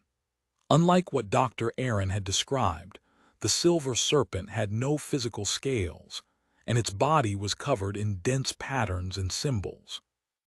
They were all connected to each other into what seemed like wheels, and there were different symbols around each wheel. The giant snake's tail and head's wheels were each halved, looking incongruous, as though they could kill a person with obsessive-compulsive disorder, but Klein imagined that if the giant silver snake could bite its own tail with its mouth, the wheel would be complete. It wouldn't be disconnected, and there wouldn't be any more changes.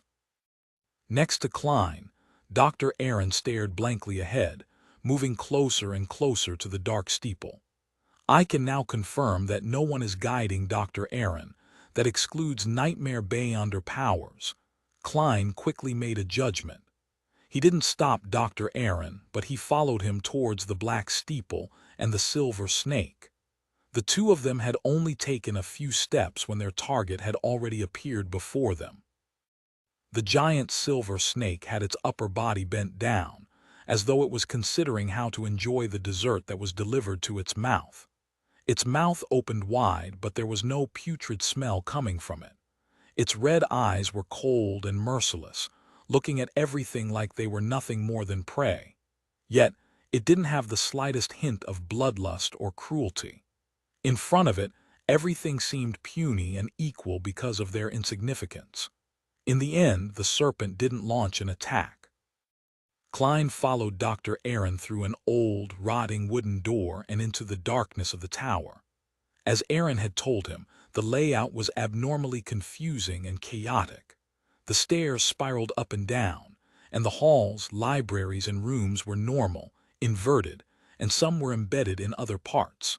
It was a building that couldn't possibly exist in the real world. After passing through the doors and walls, Klein had no idea where he was in the Black Tower. Perhaps he had reached the top, or perhaps the basement. In the rich darkness, he suddenly noticed a figure curled up in the corner in front of him. The figure, sensing Dr. Aaron's approach, scrambled to its feet, hopping over on one leg. It was only when the figure was very close did Klein clearly see him. He looked dignified and strong in his early teens and had an expression of obvious fear. The figure was about 1.4 meters tall, and his left calf was missing. It was obvious that he was the child who had undergone surgery, Will Ossipton. In his hand was a deck of tarot cards. His pitch-black eyes were filled with surprise and joy, as well as fear and horror. "Dr. Aaron, a snake wants to eat me." Suddenly, he let out a blood-curdling scream as the image of a huge, mysterious silver snake was reflected in his eyes. Whoosh! The tarot cards in his hand fell to the ground, leaving only one card tightly gripped in his palm. Klein focused his gaze over it and saw that there was, similarly, a wheel on the card. It was the Wheel of Fortune card. Whoosh! The dream shattered instantly, and Klein found himself still sitting in a chair in front of the dresser. 389 Nighthawk, the crimson moon outside the window was obscured by the clouds. Its moonlight that penetrated through the curtain barely outlined the large objects in the bedroom. The darkness and intensity became the main theme of the room. Klein sat in such an environment and was in no hurry to leave. He looked at the sleeping Dr. Aaron and began to analyze the images he had seen in the dream. Will Ossipton eventually held the Wheel of Fortune card in his hand. And in such a dream, everything symbolizes something. It's a revelation obtained by one's astral projection. In other words, Will Ossipton's matter is related to fate. Furthermore, that giant silver snake might very well represent the snake of Mercury. This child might actually be related to a high-sequence Beyonder, be of the monster pathway, or some strange sealed artifact. Does his danger stem from the snake of Mercury, or the result of greed due to the strange sealed artifact? But the snake of Mercury is sequence 1. It's an existence closest to that of a god. Just its name on its own is an embodiment of his high level. It's impossible that he can't do anything to a child like Will Ossipton. That Ammon, who is of an unknown sequence number, perhaps sequence 1, 2, or 3, could even invade the space above the gray fog with just an avatar. This matter doesn't seem to be that simple. There must be a huge secret behind his matter. At this thought, Klein had already decided to pull back completely. It's obviously a very dangerous matter. Furthermore, that tarot card might not be a mystical item. What's special might very well be Will Ossipton himself. Yes, apart from having nightmares, Dr. Aaron's troubles are already settled. There's no reason for me to get involved in it. To proactively act on this and challenge the impossible is nearly identical to suicide. Yes, I must follow what my heart tells me. Klein pushed the surface of the dressing table with his black-gloved right hand and slowly stood up. Having just entered the dream, he was completely convinced that Dr. Aaron's nightmare came from a revelation that his astral projection had received in the spirit world, and that revelation had been deliberately created and provided by a high-level existence. The paper crane was just a tool for locating him. According to a chapter in the Book of Secrets, Klein could also try to use the paper crane to find Dr. Aaron's astral projection in the spirit world and observe the source of the revelation, but he had already decided to not get involved. Stretching his body, Klein flipped through Dr. Aaron's leather wallet with the last of his curiosity, and he took out the paper crane. He placed the paper crane on the tip of his cane, and he held them simultaneously. Then his eyes turned deep as he softly muttered to himself, "Will Ossipton's current location?" After the divination sentence was repeated 7 times, a breeze suddenly blew in the room, bringing with it a cool feeling as if it were blowing on one's soul. Klein let go of his right palm, and the cane stood firm before falling down with the paper cranes, pointing diagonally at the bed. "There," Klein frowned and moved to another position. He repeated the divination and successfully received his feedback. And the intersection point of the 2 divinations was Dr. Aaron. Will Ossipton's position overlaps with that of Dr. Aaron. That's interesting, Klein said to himself, amused and amazed. His curiosity was piqued to the extreme. Although he didn't intend to get involved in this matter, he wanted to know why there was an overlapping situation such as this. Why don't I bring the paper crane above the gray fog for divination? With the gray fog's obstruction, there won't be any accidents. Klein quickly came up with a new idea. Since it wasn't convenient for him to summon himself in Dr. Aaron's bedroom, he decided to take the paper crane home first. He had actually long prepared for this. Before coming, Klein couldn't confirm the seriousness of the matter, and he had hoped to find Will Ossipton, seeing if he had the opportunity to obtain the tarot card. Therefore, he had prepared another paper crane to replace the real one. It made it easier for him to do all sorts of divination, and he could switch it back once the problem was resolved. As soon as he thought of it, Klein took out the paper crane he had prepared. He had deliberately folded it above the gray fog, just in case Dr. Aaron had suddenly decided to hand over anything related to Will Ossipton to the Church of the Evernight Goddess, allowing his counterfeit to be divined. Taking into account the overall picture, and the details would make things much easier. Klein praised himself. With the help of the faint moonlight, he carefully compared Will Ossipton's paper crane and his to see if there were any clear differences. Upon comparing them, Klein immediately fell silent. His handicraft skills weren't even comparable to a child's. In fact, they're all paper cranes, so there isn't much of a difference. Mine is only a little cruder. As long as Aaron hadn't studied the original one carefully, then he wouldn't be able to tell that it has been swapped. Klein muttered silently to himself, took out a coin, and used divination to make a final confirmation. After receiving a revelation that confirmed this, he put his paper crane back into Aaron's wallet and returned it to its original position. He then took care of the scene, bringing Will Ossipton's paper crane along with him, and left 3 Birmingham Road. With the help of the dowsing rod, Klein successfully returned home. While he was taking a bath, he summoned himself and brought the paper crane along with the master key above the gray fog. Sitting in the quiet and empty palace hall, he picked up the paper crane and carefully examined it for a few seconds, but he didn't discover anything abnormal. Then, with a pen and paper, Klein wrote the same divination sentence as before. Will Ossipton's current location.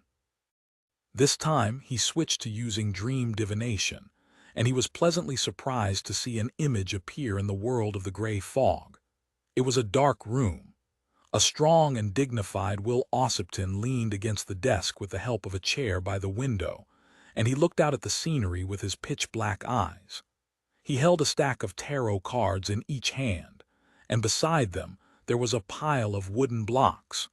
The wooden blocks formed a ring-shaped snake that connected itself from head to tail. The scene outside the window was just as dark, and there was the faint sound of flowing water. The dream ended here without a sound. Klein opened his eyes, tapped the edge of the long bronze table with his finger, and he said to himself that our Ouroboros-like snake is indeed the snake of Mercury. That means it's the snake of Mercury which represents fate. There was the sound of running water outside the window. Does that mean that Will Ossipton's current position is close to the Tussock River? Previously, when I divined his position, was the overlap with Dr. Aaron caused due to interference by fate? Seeing that divination above the gray fog could only receive a revelation of this degree, Klein was no longer troubled by curiosity. He barely interpreted the situation and planned to exchange the paper crane tomorrow night. He would then find an opportunity to guide Dr. Aaron and have him go to the church of the Evernight Goddess to tell the bishop about this matter. It's best to leave such matters to the officials. Klein let out a chuckle and returned to the real world. After taking a leisurely bath, he didn't get busy and crawled into bed. After an unknown period of time, Klein suddenly realized that he was clearly dreaming. He was in the living room, reading the Book of Secrets. This familiar feeling, he turned his head to look at the door like he usually did. The door creaked open, and a figure in a gray coat walked in. He was about 30 years old, with a long, thin face with a broad forehead and dark blue eyes that looked intelligent. "It's not the captain." Klein suddenly gave a self-deprecating laugh, let out a silent breath, and turned the Book of Secrets in his hand into a copy of Ladies' Aesthetic. He flipped through the magazine, casually greeting the newcomer. The man in the gray coat took off his hat and sat down across him, seemingly casually asking him, "Aaron came to see you this morning." "It really is a nighthawk, a nightmare." Klein resisted the urge to sigh and replied with a smile, "Yes." He had already figured out why the nighthawk had suddenly entered his dream. The nightmare in front of him was likely the captain of the Nighthawks team responsible for the matter regarding Will Ossipton, but they had yet to find any useful clues up to date. In this case, Dr. Aaron and Detective Sherlock Moriarty's act of visiting to ask about Will Ossipton's whereabouts must have been made known to them last night or this morning. At the same time, they discovered that Dr. Aaron rushed over to Minsk Street, shortly after he finished his breakfast, to visit Detective Sherlock Moriarty. In the spirit of professionalism, entering a person's dream at night was the most natural and normal development. As for Dr. Aaron, his situation was rather sensitive. So rashly entering a dream might cut off clues, so there was no doubt that a certain detective became the first choice. "What did he encounter?" the captain of the Nighthawks team asked casually. Klein answered honestly. He had a nightmare. Klein described the pitch-black tower, the giant silver snake, and Will Ossipton under layers of protection and other scenes. Finally, he said, before this nightmare, Aaron had gone to Will Ossipton's place to find the child, partially because he was worried about his health but also because he was puzzled over his bad luck. Unfortunately, the Ossipton family had moved away. However, Aaron recalled that the boy had given him a paper crane that the boy had folded himself and had wished him luck. Perhaps agitated by these two events, he had such a nightmare.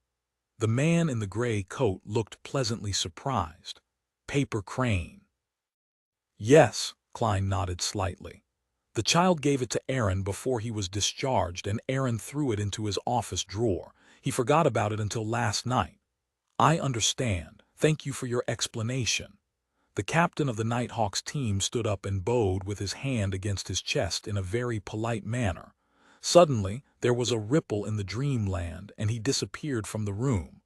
Looking at the position where he had sat, Klein deduced what would happen next. The Nighthawks might go to Dr. Aaron's tonight and enter his dream for investigations and take the paper crane away. However, a question arose. The paper crane was folded by Klein and the real thing was above the gray fog. Forget it. Regardless of which paper crane they use, they'll never be able to divine the answer. It doesn't matter if I switch it back or not, Klein said to himself. He gathered his thoughts and continued to sit there. He wasn't in a hurry to leave the dreamland and he stared blankly for a long time. After a while, the corners of his mouth curled up as he softly sighed. How nostalgic, 390 anticipation. On Sunday morning, shortly after Klein finished his breakfast, he heard the doorbell ring as he had expected. But to his surprise, it wasn't just reporter Mike Joseph. Dr. Aaron was with him as well. "Sherlock, I had that nightmare again last night. I don't think it's normal." Aaron didn't keep matters a secret even with Mike around, revealing it the moment he entered the living room. Without waiting for Klein's reply, he took out his wallet and took out a paper crane. "Do you think this is the problem? Ever since I found it and started to carry it with me, I've been having nightmares." Klein nonchalantly glanced at it when his expression froze suddenly. If he hadn't been a clown in the past and had great control over his facial muscles, then he might have revealed an undisguised smile in front of the reporter and doctor. Yes, a smile. This paper crane is even uglier than the one I made. This was the first thought that came to Klein's mind. At that moment, he had the urge to cover his face and sigh. Could having poor handicraft skills be a tradition of the Nighthawks? There was no doubt that the paper crane in front of him was the result of another switch. After receiving accurate information from Klein, the Nighthawks had seemingly sneaked into Dr. Aaron's bedroom without any delay and switched their folded paper crane for the one in his wallet. But what they didn't expect was that the one in the wallet was also a fake. It was folded by Klein above the gray fog and appeared rather crude. "I feel an inexplicable sense of joy." Klein glanced at Dr. Aaron, who didn't notice it, cleared his throat and said, "Perhaps.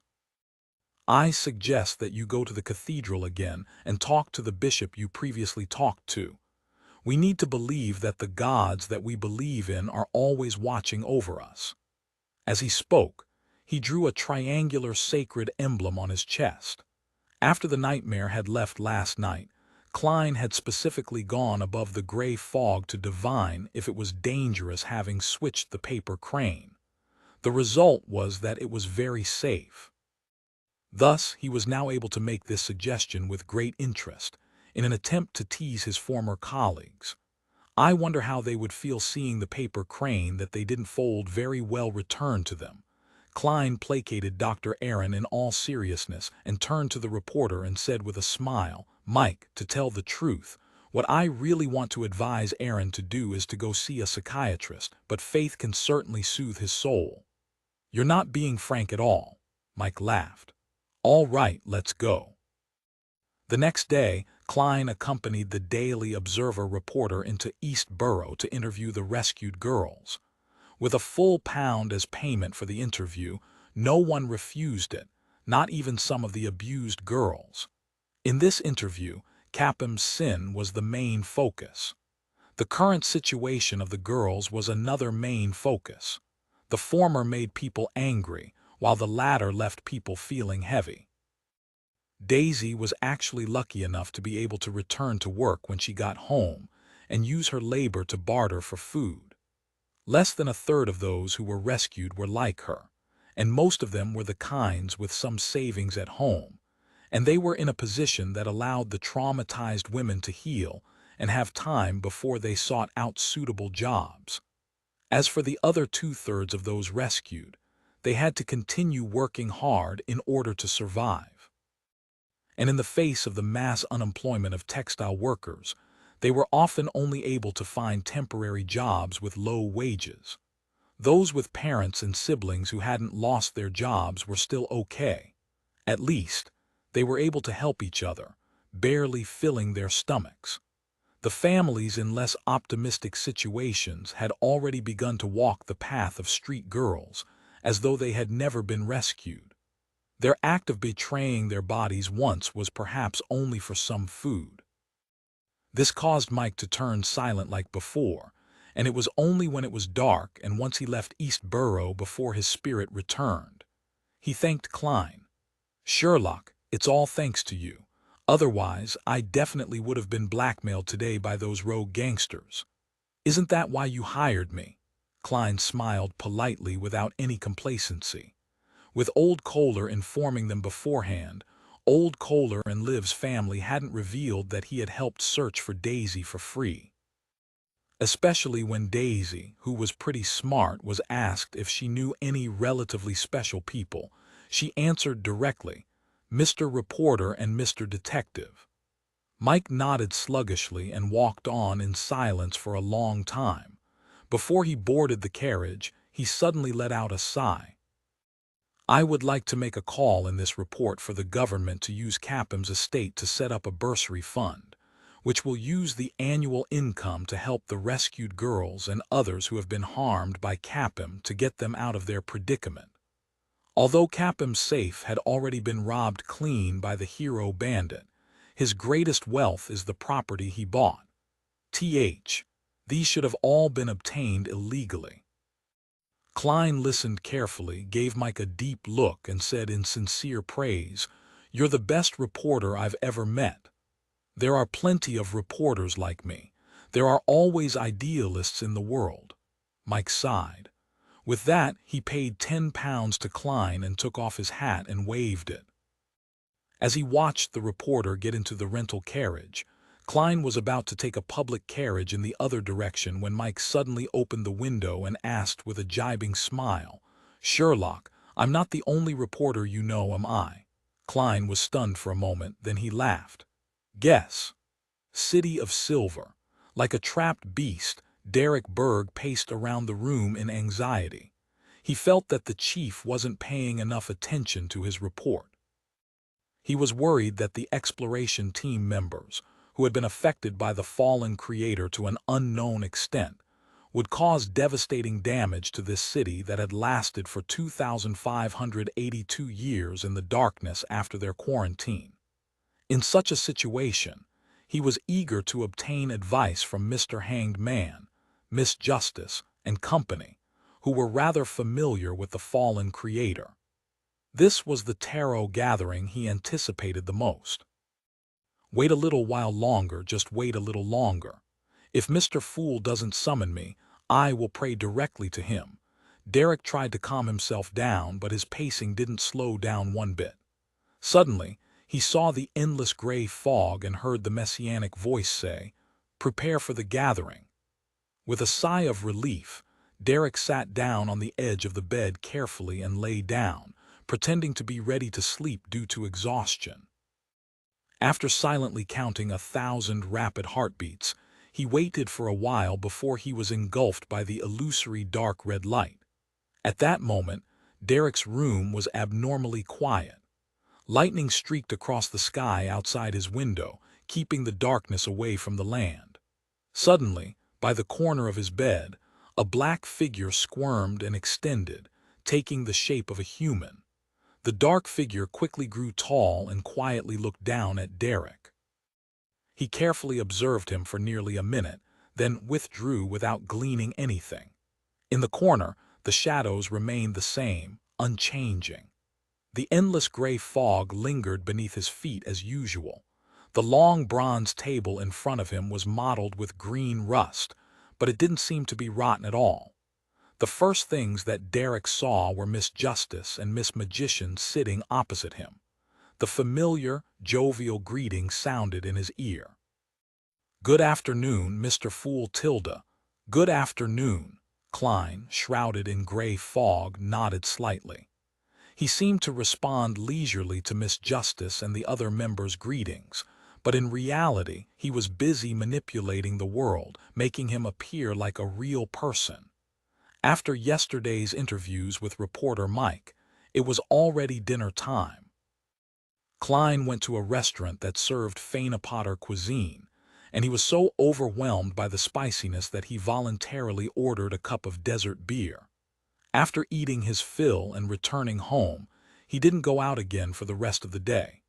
Neither did he study the Book of Secrets or prepare his own food. That eased the heavy emotions he felt whenever he went to East Borough. Without realizing it, the afternoon had arrived, and his thoughts shifted to the tarot gathering. After the greetings, Justice Audrey restrained her curiosity and excitement, and she was in no hurry to inquire about the truth behind the Capim incident. Mr. Fool might not answer, but how would I know if he wishes to answer?